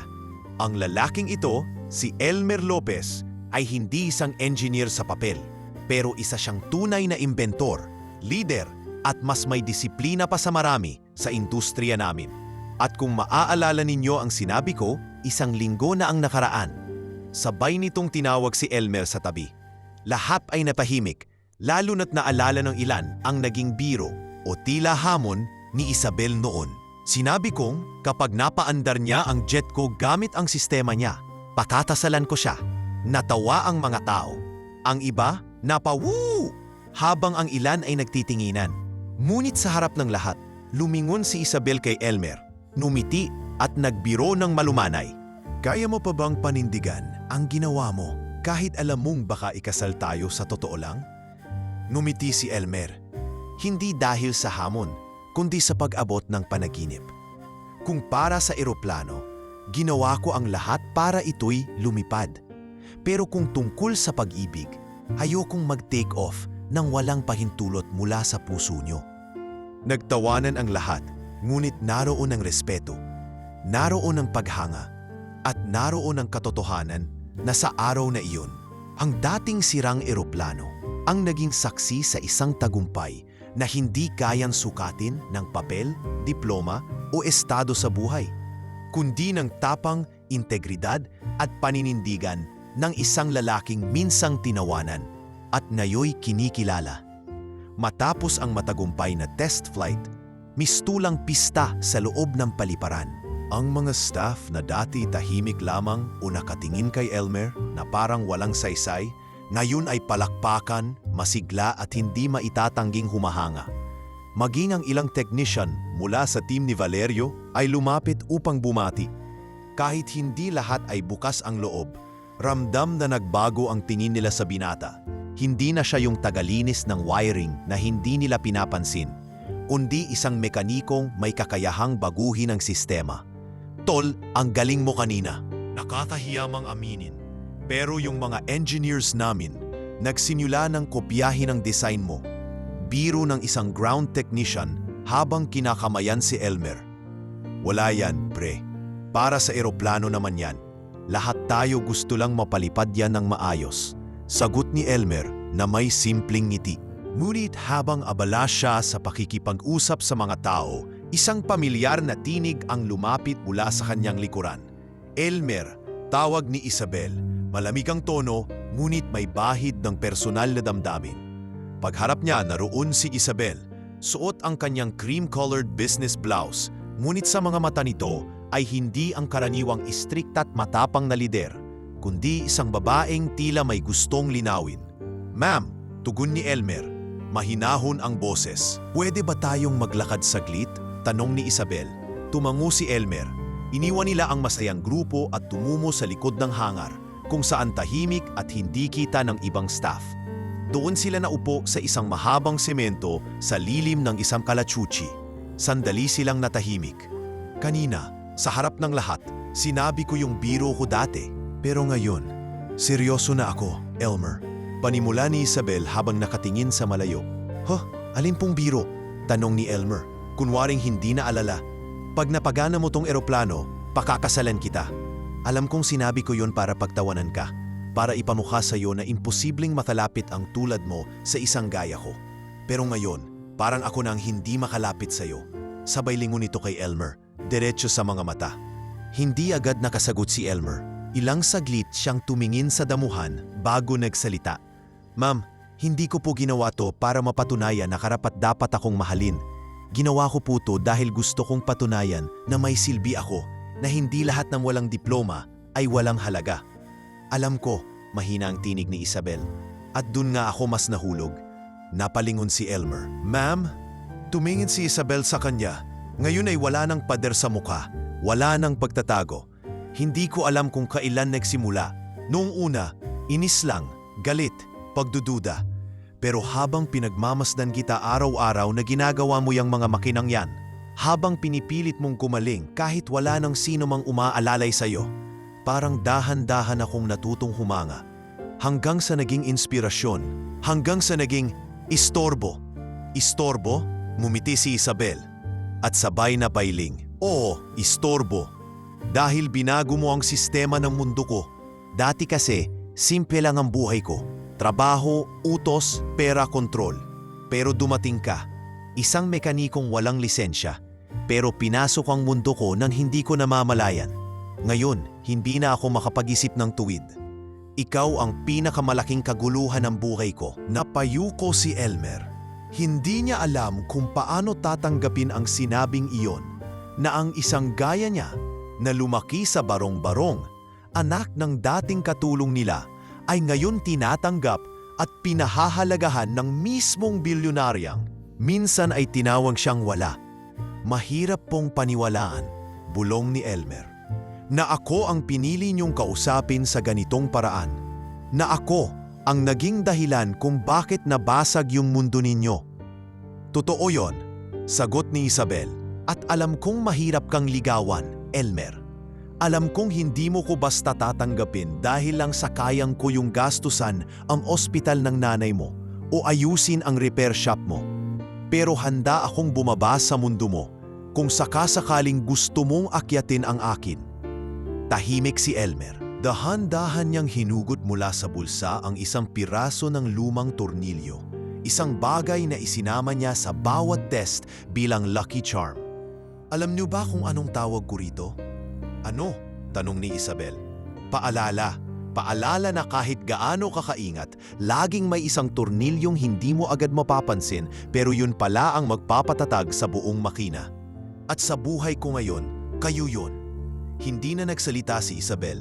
Dahan-dahan siyang tumayo at lumapit sa harapan ni Elmer. Initigan niya ito at sa unang pagkakataon, si Elmer ang unang lumapit ng ilang pulgada. Isang payak na sandali sa pagitan ng dalawang taong magkaiba ang mundo, pero iisa ang direksyon ng mga puso. Walang tasiguraduhan sa pagitan nating dalawa, Elmer. Mahinang wika ni Isabel. Pero kung may makina kang kaya mong buuin ng walang manual, baka pwedeng subukan nating buuin to kahit wala rin tayong gabay. Napatawa si Elmer. Isa pa yon sa hindi ko inaasahan sa buhay na isang araw ang makina't puso ko parehong ikaw ang magpapagana. Sa paglubog ng araw, habang ang paliparan ay tahimik na muli at ang mga eroplano ay natutulog sa init ng metal, dalawang taong minsang naging dayuhan sa isa't isa ay nagpasya, hindi para magsimula ng relasyon, kundi para magbigay ng pagkakataon sa isang bagong anyo ng koneksyon. Isa na hindi base sa estado, sa edukasyon o sa yaman, kundi sa katotohanang minsan, kahit sirang sistema, kayang paandarin ng tamang tao. Isang linggo matapos ang matagumpay na test flight at ang emosyonal na pag-uusap nila ni Isabel, tila nanumbalik ang katahimikan sa paligid ni Elmer. Ngunit sa loob niya, may bagong bagabag.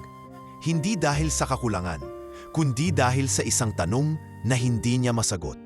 Ano na ang susunod? Umaga noon nang tumanggap siya ng tawag mula sa isang foundation na nakabasa ng artikulo tungkol sa kanya sa isang international tech magazine. Na-feature kasi ang kanyang prototype sa isang artikulo na pinamagatang Ingenious Inventions by Unsung Minds. Isa sa mga board members ay isang Filipino-American engineer na nagtatrabaho para sa isang kilalang aeronautics company sa Singapore. Elmer Lopez, this is Dr. Miguel Castañeda. I've read your story, impressive work. We're offering you a full scholarship and development grant under our Alternative Innovation Program. Sabi ng boses sa kabilang linya. Po, scholarship? Halos hindi makapaniwala si Elmer. Yes, it's for non-degree inventors and builders. You'll be based in Manila for a year, then transition to Singapore if you meet the program standards. Hindi agad nakasagot si Elmer.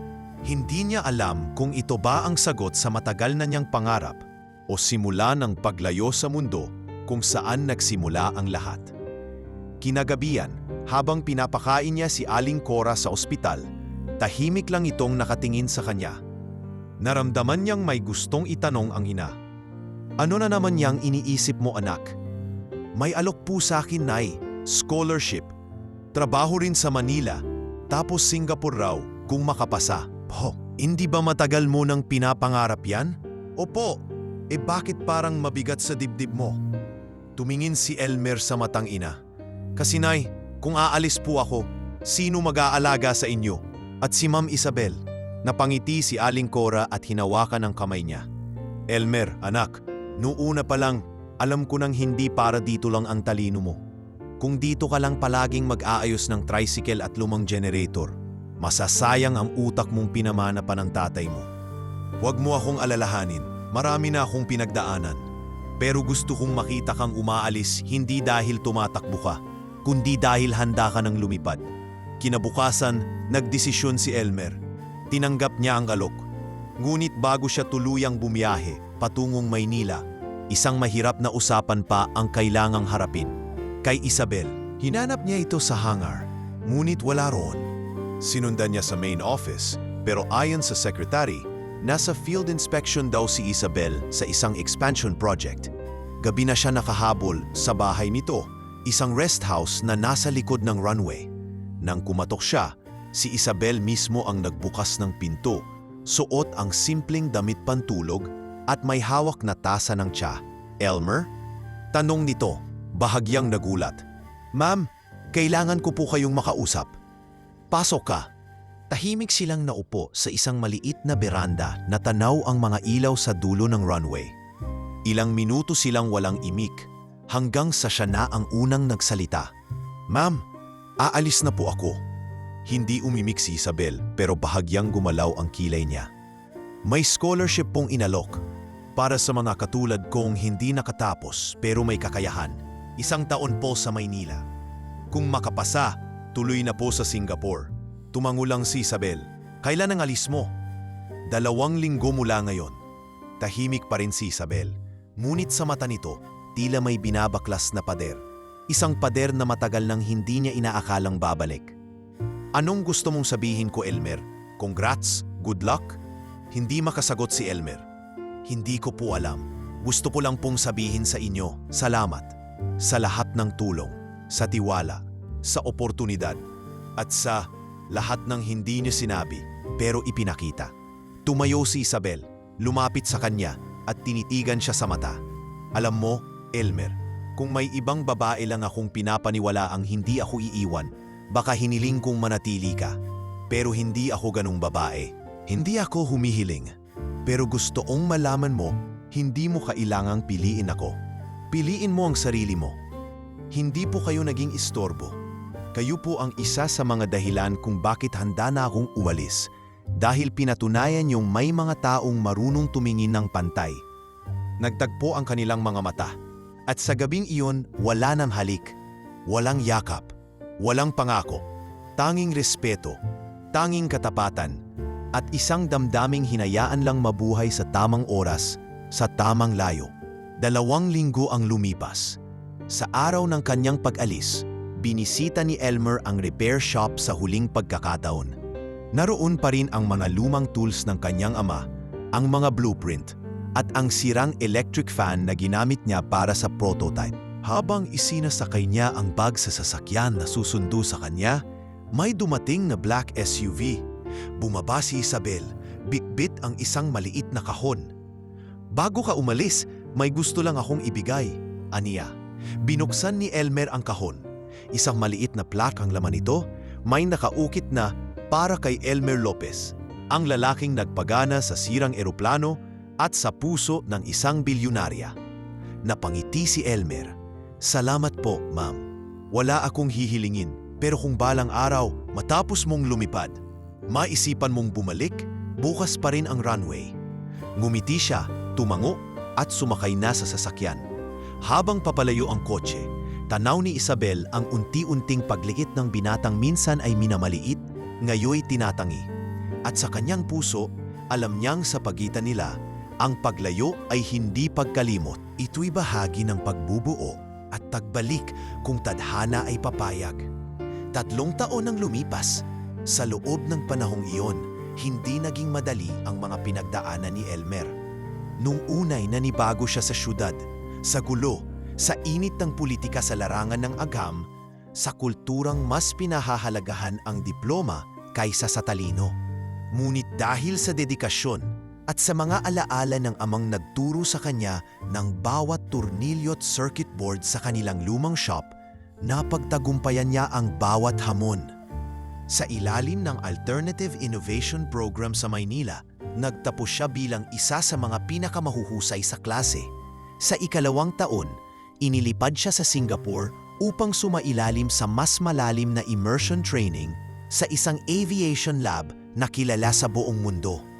Doon niya mas lalo pang nahasa ang galing sa engineering at pagdidisenyo ng fuel-efficient turbines at alternative propulsion systems. Mula sa anak ng mekaniko sa Visayas, naging kinatawan siya ng Pilipinas sa iba't ibang tech forum sa Asia. Ngunit kahit gaano karami ang naabot, sa gabi-gabi ng kanyang pag-uwi sa maliit na apartment sa Singapore, hindi niya mapigilang maalala ang repair shop nila, ang ospital na pinanggalingan ng ina at ang hangin sa tapat ng paliparan kung saan unang umikot ang gulong ng jet dahil sa kanya. At higit sa lahat, hindi niya makalimutan ang babaeng bilyonarya na minsang bumago ng takbo ng kanyang buhay sa isang biro, si Isabel Aizon. Samantala sa Pilipinas, si Isabel ay lalo pang lumawak ang impluwensiya sa larangan ng aviation. Ang Aizon Aviation Holdings ay nagbukas ng mga regional training centers at nagsimula na ring tumanggap ng scholars mula sa mahihirap na probinsya. Isang adhikaing nagsimula matapos niyang makilala si Elmer. Maraming nagulat sa pagbabagong ito. Ang dating kilalang istriktang negosyante, ngayoy tumutulong na sa mga taong tulad ng minsan niyang minamaliit. Hanggang isang araw, isang imbitasyon ang dumating kay Elmer. Ito ay para sa ASEAN TechCon, isang international aviation convention na gaganapin sa Maynila. Isa siya sa mga invited speaker upang ibahagi ang kanyang journey mula sa garage to global. Ngunit may isang pangalang nakatayo sa listahan ng mga panelist, Isabel Aizon, CEO ng Aizon Aviation, key speaker sa panel ng Sustainable Private Jet Systems. Pagdating niya sa Pilipinas, agad siyang inasikaso ng organizers. Isang araw bago ang panel, nagkaroon ng welcome dinner ang lahat ng mga panauhin. Sa loob ng ballroom ng isang 5-star hotel sa Makati, nagsimula ng magsidatingan ang mga negosyante, innovator at engineers mula sa iba't ibang bansa. Tahimik lang si Elmer sa isang mesa sa sulok habang nagkakape. Mas gusto niyang obserbahan ang paligid kesa sa makipagkamayan hanggang sa may boses na pamilyar sa kanyang likuran. Hindi ko akalaing pupunta ka talaga. Paglingon niya, naroon si Isabel. Suot ang isang simpleng navy blue dress, may hawak na wine glass, at ang postura, bagamat formal, ay mas lumambot na kesa noon. Hindi ko rin po inakalang imbitado kayo. Biro ni Elmer. Sa totoo lang, ako ang nagrekomenda na isama ka sa speaker list, sagot ni Isabel. Hindi nila alam na kilala kita. Gusto ko lang marinig ka sa entablado, hindi bilang mekaniko, kundi bilang innovator. Umupo si Isabel sa tabi niya. Panandali ang katahimikan, saka siya muling nagsalita. Kumusta na ang Singapore? Balita ko may sarili ka ng kumpanyang binubuo doon. Tumango si Elmer. Oo, maliit pa lang, pero tinutulungan akong buuin yung unang hybrid propulsion prototype na binisenyo ko noong nasa training pa ako. Pangarap ko kasi mafatulong din sa mga regional airlines sa Pilipinas. Yung makakayanan ng probinsya ang sariling airlink nila. Kung kailangan mo ng investor, alam mo kung sino ang pwedeng lapitan. Nakangiting wika ni Isabel. Hindi ba conflict of interest yan? Sagot ni Elmer na may biro. Conflict of history lang siguro. Tugon ni Isabel. Pero seryoso Elmer, ang dami kong natutunan simula nang umalis ka. Ang daming kailangang ayusin, hindi lang sa negosyo, kundi sa sarili ko. Tumingin si Elmer sa kanya. Nagbago ka, at ikaw din. Pero hindi lahat ng pagbabago ay paglayo. Minsan, yun ang paraan para sa tamang paglapit. Sabi ni Isabel. Hindi na sila muling nag-usap pa ng mahaba noong gabing iyon. Ngunit sa bawat tingin nila sa isa't isa habang nasa iisang ballroom, may katahimikang nagsasabi, hindi pa tapos. Kinabukasan, sa harap ng daan-daang delegado, umakyat si Elmer sa entablado. Habang nagsasalita tungkol sa kanyang journey, hindi niya maiwasang mapalingon sa audience. Doon niya nakita si Isabel nakaupo sa unahan, tahimik lang na nakikinig. Alam niyo po, hindi lahat ng aral ay nanggagaling sa loob ng unibersidad. Minsan, nanggagaling yan sa lumang diary ng tatay mong mekaniko o sa sirang eroplano na akala mong wala ng pag-asa at minsan sa isang taong nagsabing, "Pakakasalan kita kung mapagana mo ito." Tumawa ang audience, ngunit si Isabel hindi tumawa. Mumiti siya, mariin, puno ng alaala. Tila iyon ang kumpirmasyon na kahit matagal ang lumipas at kahit nagbago ang mundo sa pagitan nila, hindi pa rin nabura ang pinagsamahan. Sa pagtatapos ng convention, naglapit muli ang landas nila. "May flight ka na ba pabalik ng Singapore?" Tanong ni Isabel habang hawak ang isang folder. "Sa linggo pa, may ilang meetings pa ako rito." "Ang ganon? Baka gusto mong samahan ako bukas. May event kami sa bagong scholarship center sa probinsya. Gusto ko sanang ipakilala ka bilang inspirasyon." "Sure," sagot ni Elmer. "Saka masarap din bumalik sa probinsya paminsan-minsan." Doon nagsimula ang lahat. Tiningnan siya ni Isabel, saglit na nagbiro. "Baka doon din nating tuluyang tapusin ang matagal na nating prototype." Hindi sumagot si Elmer. Tumawa lang siya at sa kanyang mata, may sinag ng pangunawa at pagbabalik. Maaaring hindi pa iyon ang oras para sa formal na sagot. Pero malinaw ang isa, ang muling pagkikita nilang iyon ay hindi aksidente. Ito'y pagpapatuloy, isang yugto na matagal na nilang hinihintay. Maganda ang sikat ng araw nang lumipad patungong Bicol sina Elmer at Isabel sakay ng isang maliit na private plane. Ang event na pinuntahan nila ay para sa inauguration ng ASON Aviation Technical Scholarship Center, isang bagong paaralan na layuning bigyang lakas ang mga kabataan sa probinsya na gustong matutong mag-ayos at magdisenyo ng mga eroplano kahit walang pera o diploma.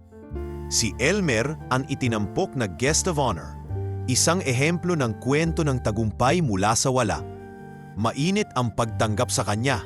May mga placard, tawanan at mga batang estudyanteng puno ng pag-asa sa mata. At habang kinakausap niya ang mga ito sa entablado, naramdaman niyang parang bumalik siya sa sarili niyang kabataan. Doon sa likod ng lumang repair shop nila sa Visayas, habang binubuksan ang isang sirang generator at pinapagana gamit lang ang lumang diagram ng ama niya. Pagkatapos ng event, habang nakaupo sa isang tahimik na sulok ng training center, lumapit si Isabel, bit-bit ang 2 baso ng kape. "Parang ibang tao ka ngayon," ani niya habang inaabot ang isang tasa. "Hindi lang siguro ako ang nagbago," sagot ni Elmer. "Pati yung mundo ko." Mumiti si Isabel. "Salamat sa pagpunta. Hindi ko alam kung paano ko maisasagawa to kung hindi ka kasama." Ngunit sa gitna ng magandang araw na yon, may dumarating palang panganib. Sa Maynila, isang dating kakilala ni Elmer ang muling gumalaw sa likod ng mga entablado, si Engineer Mauricio Valerio. Matapos masibak sa ASON Aviation, nagtago ito sa anino ng mga competitor companies at unti-unting binalikan ang mga koneksyon sa industriya. Ngunit ang matinding kirot na naiwan sa anyang pagkatao ay ang katotohanang pinalitan siya sa mata ni Isabel ng isang mekanikong walang degree, si Elmer Lopez. Nagulat na lang si Elmer nang makatanggap ng tawag kinabukasan mula sa isa sa kanyang kaibigang engineer sa Singapore. "Elmer, may usap-usapan dito. May naglabas ng blog article online. Sinabing yung prototype system mo raw para sa auxiliary engine ay kahawig ng patented design na inapply ng isang independent Filipino engineer 5 years ago." "Naglabas? Sino?" tanong ni Elmer, bakas ang taba sa tinig. Hindi pa malinaw, pero may pinapakalat na PDF ng comparative diagram. "Medyo delikado to, lalo't may pending investor deal ang kumpanya mo." Agad na bumalik si Elmer ng Maynila. Pagkababa pa lang ng eroplano, sinalubong na siya ng sekretary ng Singaporean investors. "Sir, we need clarification. This IP infringement claim could jeopardize the whole partnership." Pinag-aralan ni Elmer ang dokumento at laking gulat niya nang makita ang diagram na ginagamit laban sa kanya. ang dating sketch mula sa diary ng kanyang ama. Ngunit sa bersyon ng PDF na ipinakalat, tinanggal ang petsa at pinalitan ng pangalan bilang submitted draft by M. Valerio. Napamura siya sa loob ng isipan. Si Valerio, alam niyang hindi siya basta-basta makakapagsampa ng kaso. Pero hindi siya papayag na wasakin ng kasinungalingan ang pangarap na itinayo niya mula sa sakripisyo ng kanyang ama. Agad siyang nagtungo sa archive ng foundation sa Singapore kung saan unang nascan ang diary ng kanyang ama. Doon ay nahanap niya ang orihinal na kopya ng pahina, may petsa at pirma ng ama niya, isang matibay na ebidensya. Kinabukasan, sa harap ng press conference ng mga PEC developers, humarap si Elmer sa entablado upang sagutin ang issue. Maraming salamat po sa inyong lahat na narito ngayon. May lumabas pong akusasyon na ang system prototype ko ay hindi orihinal. Gusto ko lang pong linawin na ang design na ito ay galing sa diary ng aking yumaong ama, Hector Lopez, isang dating military mechanic noong dekada 80. Nasa harapan ko ngayon ang orihinal na pahina, nakapetsa noong 1983. Isang bagay na hindi kayang kopyahin ng sinuman, kahit gaano siya kahusay magsinungaling. Ipinalabas sa screen ang scanned copy ng diary, pati ang ilang litrato ng lumang repair shop nila na may mga sketch sa pader, sapat upang patunayan ang pinanggalingan ng konsepto. Sa gilid ng hall, nakaupo si Isabel, tahimik lang ngunit mariing nakatitig sa bawat salita ni Elmer. Kasama niya ron si Dr. Miguel Castañeda, ang head ng Singaporean Innovation Group.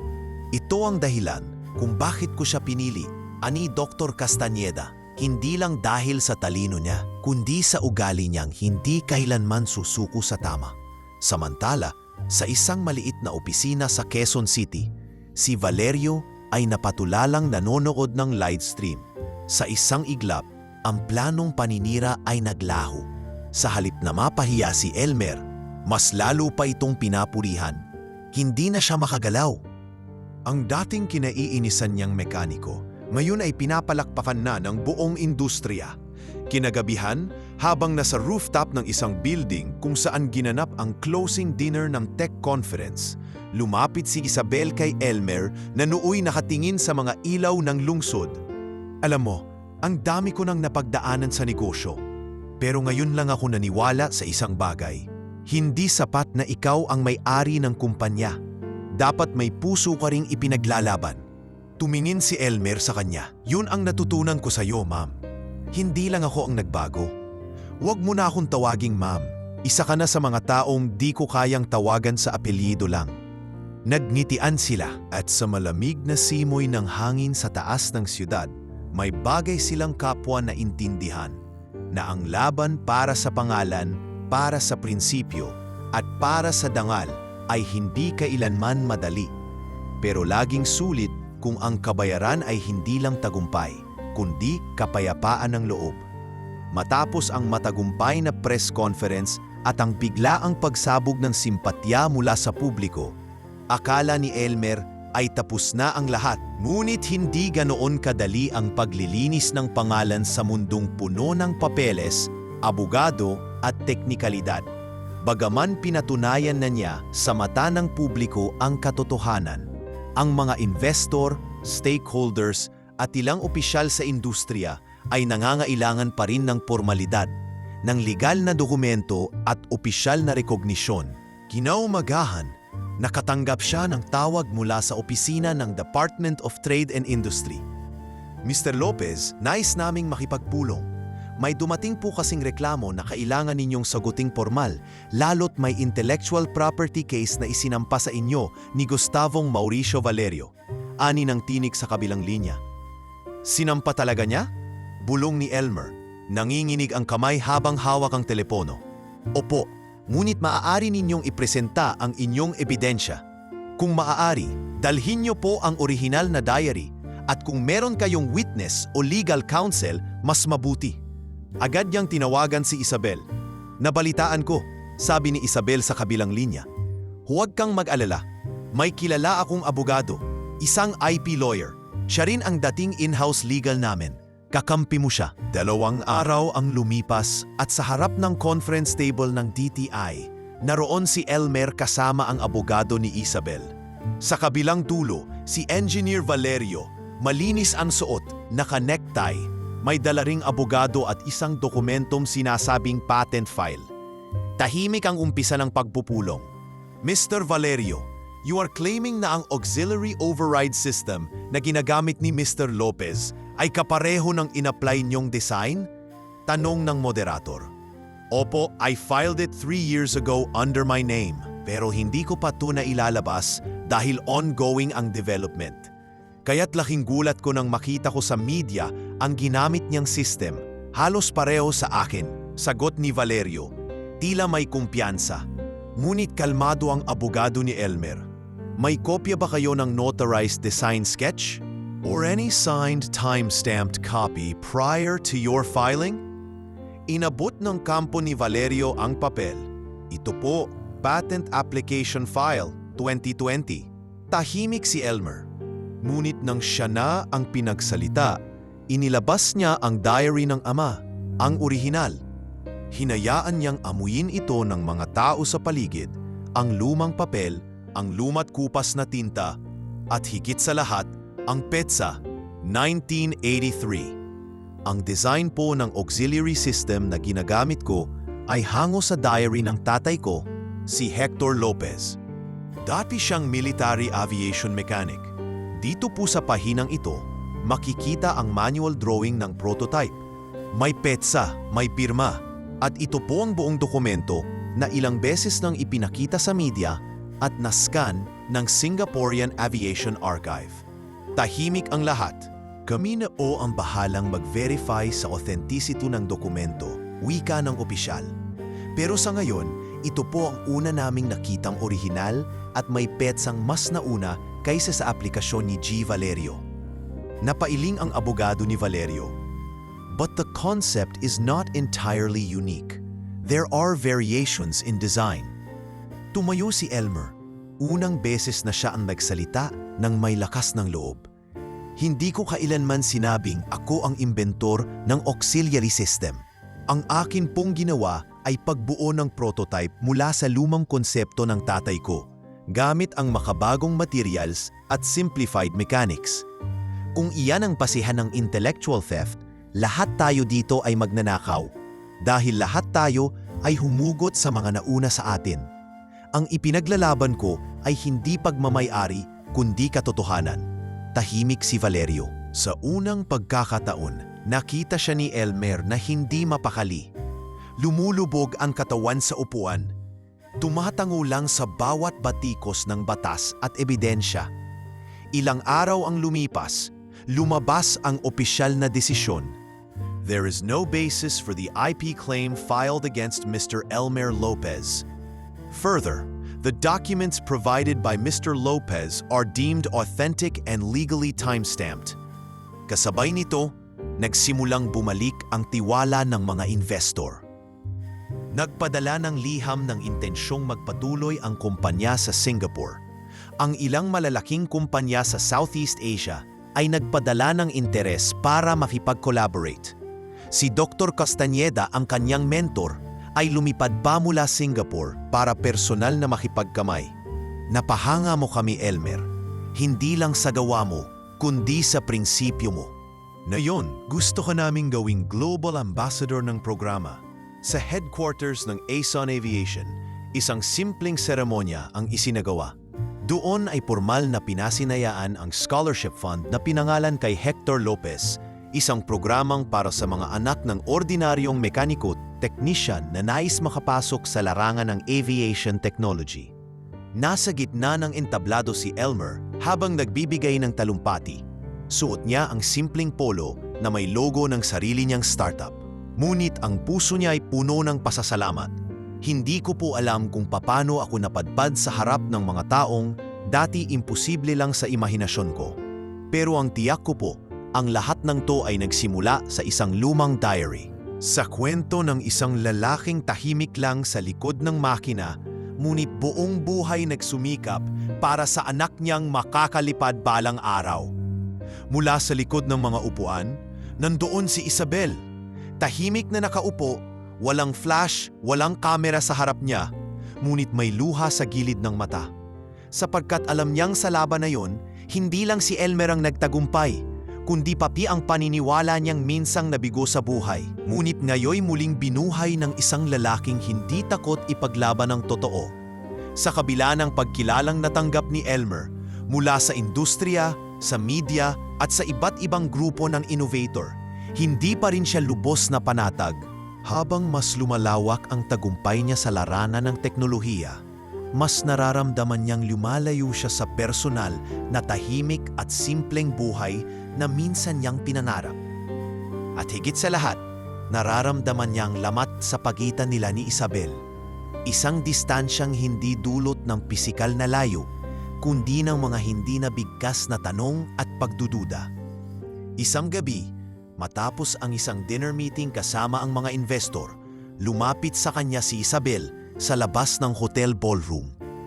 Nasa veranda sila, tanaw ang ilaw ng Maynila at naroon ang katahimikang tila nagpapabigat sa pagitan nila. Elmer, mahinang bungad ni Isabel. Napapansin kong madalang ka nang magparamdam. Nagkibit balikat si Elmer. Tahimik na sinipsip ang malamig na tubig mula sa baso niya. Marami lang pong inaasikaso. Huwag mo na akong tawaging po. Hindi na tayo mga estranghero, sagot ni Isabel. Ano bang nangyayari? Tumingin si Elmer sa kanya. Sa mga mata nito ay naroon pa rin ang respeto, pero parang may tinatago. Hindi ko alam kung saan ba ako nakapwesto sa buhay mo ngayon, sagot niya. Hindi ko alam kung bahagi pa ako ng araw-araw mo o naging parte lang ako ng nakaraan mong gustong buwagin. Napahinga ng malalim si Isabel.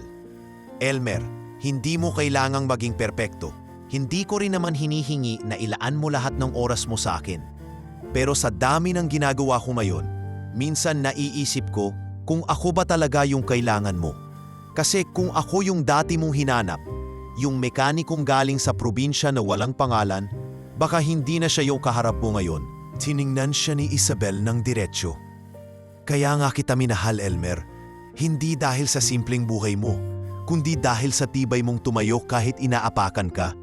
Pero ngayong nasa itaas ka na, parang ikaw na ang ayaw tumingin sa akin. Hindi agad nakasagot si Elmer. Ramdam niyang may bigat sa bawat salita ni Isabel at ayaw niyang dagdagan pa iyon. Sa halip, tumalikod siyang saglit saka nagsalita. Alam mo ba ang totoo? Natatakot ako. Sa ano? Sa pagbagsak. Kasi ngayon lang ako narating ng ganito kataas. Ngayon lang ako pinakinggan. Ngayon lang ako binigyan ng respeto ng mga taong dati tumatawa lang sa pangalan ko. At sa lahat ng ito, ikaw lang ang tanging bahagi na ayokong mawala. Lumapit si Isabel. Inilagay ang kamay sa balikat niya. Elmer, hindi kita ginustong mahalin dahil kailangan mo ako. Minahal kita kahit ayaw mong aminin. At ngayong narito ka na, hindi mo kailangang iwan ang sarili mo para lang manatili sa taas. Pwede kang bumaba kung yun ang kailangan para maalala mo kung sino ka. Tumango si Elmer at sa gabing yon, sa ilalim ng kalmadong langit ng syudad, pareho nilang naisip na hindi sapat ang pagkakaintindihan. Dapat ay pagpipili ang araw-araw, ngunit hindi laging madaling gawin yon. Ilang linggo ang lumipas. Abala si Elmer sa pagtayo ng sariling innovation hub sa Visayas, isang hybrid engineering center na pagsasaniban ng old-school mechanical learning at modern AI-assisted engineering. Habang si Isabel naman ay patuloy na lumilibot sa iba't ibang branch ng Ason Aviation upang pangasiwaan ang bagong set ng scholars at trainees. Dahil sa dami ng ginagawa, bihira na silang magkita. Umaabot minsan ng 2 linggo bago magkausap. At kahit mayroon silang mga video call, hindi na rin katulad ng dati. Wala na ang mahabang kwentuhan. Palitan na lang ng updates, ng schedule, ng balita. Isang araw, habang nasa gitna ng training si Elmer para sa mga bagong scholars, may natanggap siyang mensahe mula kay Isabel. Pwede ba kitang makita mamayang gabi? Nagkita sila sa isang maliit na restobar sa Tagaytay. Walang media, walang entourage, simpleng hapunan lang. Tahimik ang simula. Pareho silang nagkunwaring pagod sa trabaho. hanggang sa napuno na ng katahimikan ang espasyo sa pagitan nila. Elmer, ani ni Isabel, may tanong ako. Ano yon? Sa dami ng nagbago sa'yo, handa ka pa rin bang makipagrelasyon sa isang babaeng kagaya ko? Mas matanda, mas matapang, mas komplikado kaysa sa mga babae sa paligid mo ngayon. Napangiti si Elmer, ngunit may lungkot sa mata. Ang totoo, hindi ko kailanman nakita ang sarili ko na may ibang babae. Ikaw lang talaga. Pero minsan naiisip ko rin, kung masyado na bang magkaiba ang mga mundo natin ngayon? Ang tanong, gusto mo pa bang panatagpuin yung dalawang mundong yan? Tumayo si Elmer mula sa upuan niya, lumapit sa gilid ni Isabel at humawak sa kamay nito. Hindi ko na alam kung anong magiging sagot ko bukas o sa mga darating pang buwan. Pero ngayong gabi, gusto ko lang sabihin na kahit gaano kalayo ang narating ko, ikaw pa rin yung tahanang gusto kong balikan. Napaluha si Isabel. Sa wakas, isang bagay ang malinaw. Maaaring hindi pa nila alam kung anong tatahakin, pero pareho silang ayaw magbitaw. At sa gabing iyon, habang ang malamig na simoy ng hangin ay yumayakap sa dalawa, nagpasya silang muling subukan. Hindi para patunayan na kaya nila, kundi para sabay nilang harapin ang posibilidad ng pagkakamali. At ng panibagong simula, muling bumalik sa probinsya si Elmer para sa soft launch ng kanyang pinapangarap na innovation hub. Sa paglipas ng mga buwan, dumami ang mga kabataang nais matuto ng mechanical engineering at aeronautics gamit ang hybrid na sistema, isang pagsasanib ng makaluma at makabagong paraan ng pag-aaral. Pero habang umaani siya ng tapuri sa kanyang larangan, may hindi inaasahang balitang gumambala sa tahimik niyang mundo. Si Damian, ang lalaking dati halos pinatay siya sa padyak at paghamak, ay muling nagparamdam. Napabalitang isa ito sa mga financier ng kompetisyong kumpanya ng aviation parts sa Cebu. At higit pa roon, ginagamit ni Damian ang koneksyon nito upang lasunin ang reputasyon ni Elmer sa ilang supplier at investors. Unti-unting naramdaman ni Elmer ang epekto. May ilang kontrata ang biglang umatras, may mga partner na naging malamig, at ang mga dating bukas palad sa tulong ay naging mailap.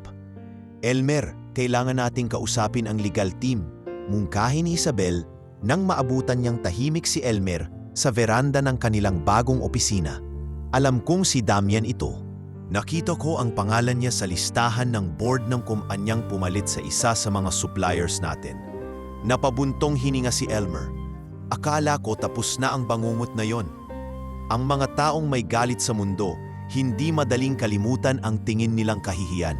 At alam mo naman, si Damian hindi matanggap na natalo siya.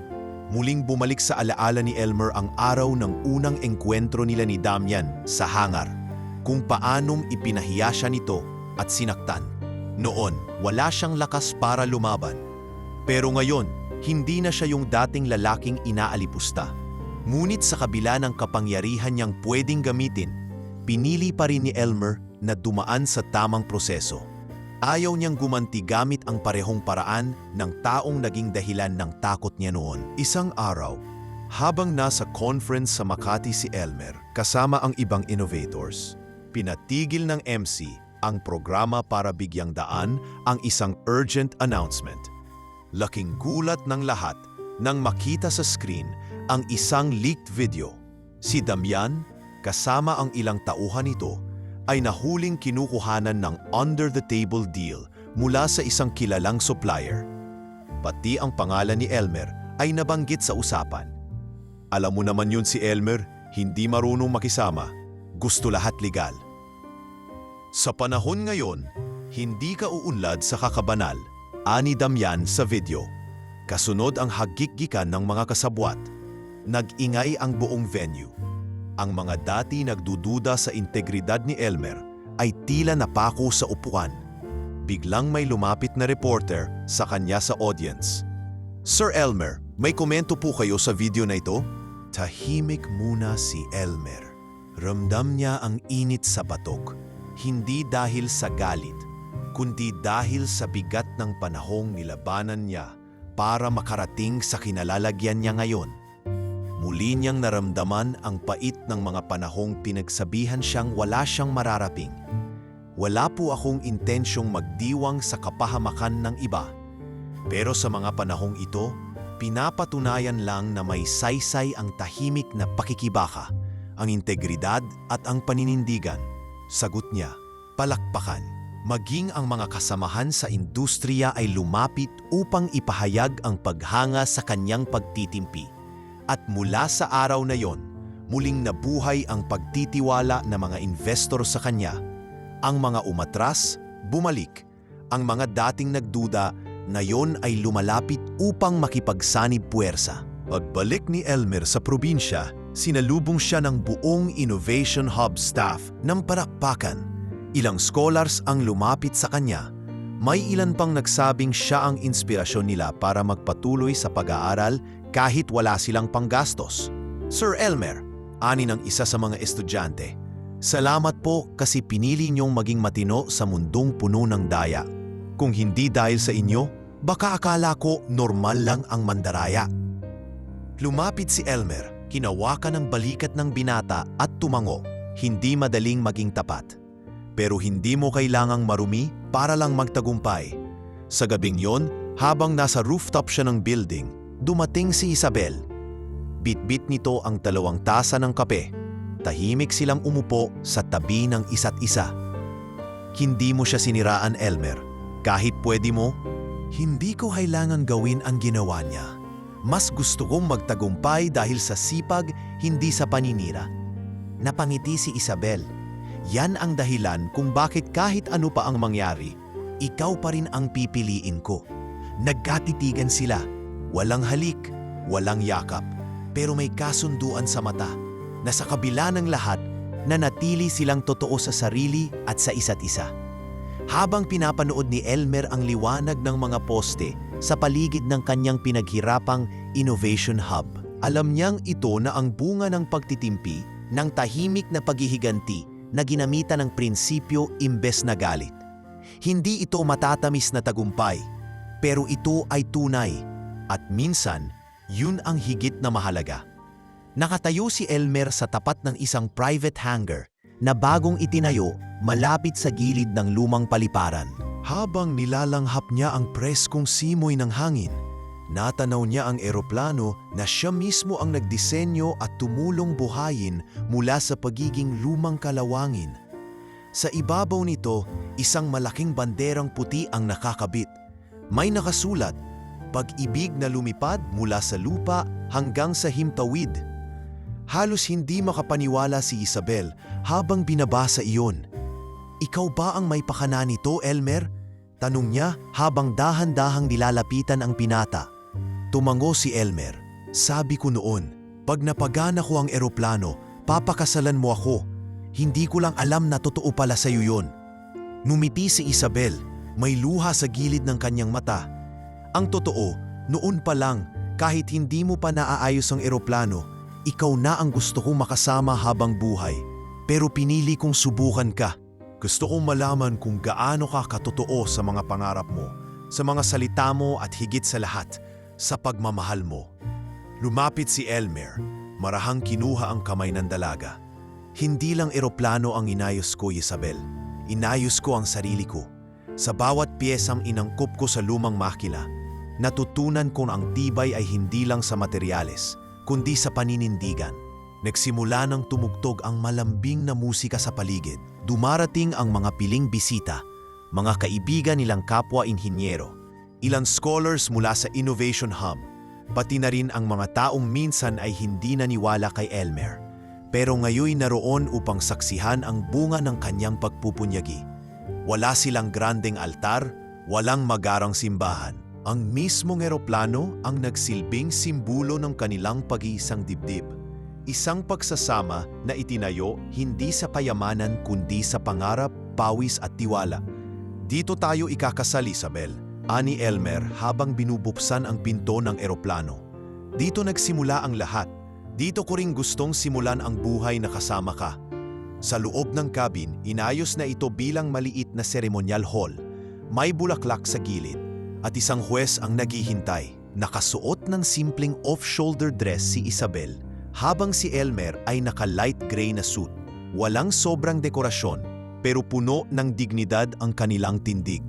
Isabel Villarreal, panimula ng Wes.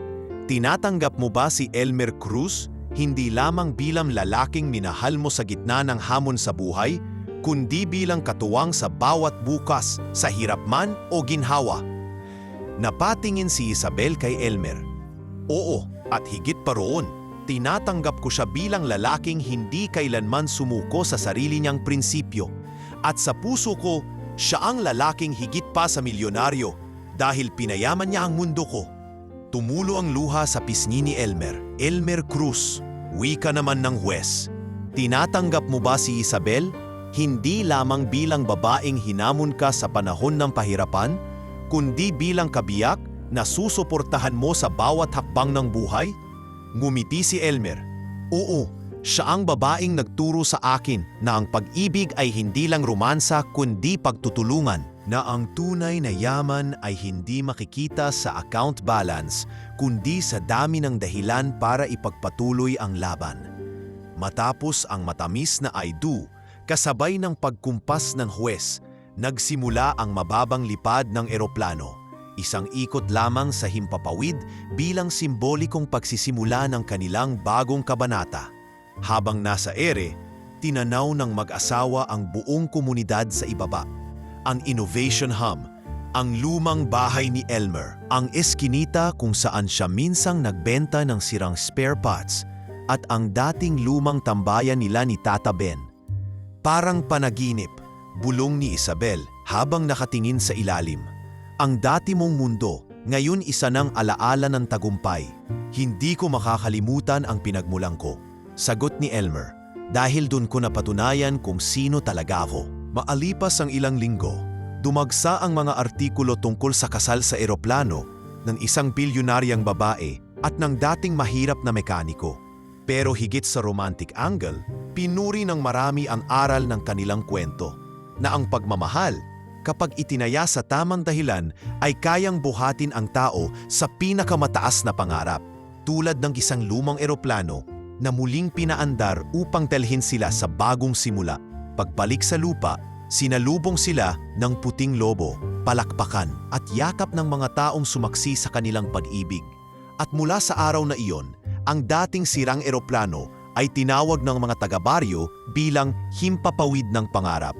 Naging regular na inspirasyon ang kwento ni na Elmer at Isabel sa mga eskwelahan, radyo at maging sa social media. Nagtayo sila ng foundation para sa mga batang gustong matuto ng mechanical engineering kahit walang pera.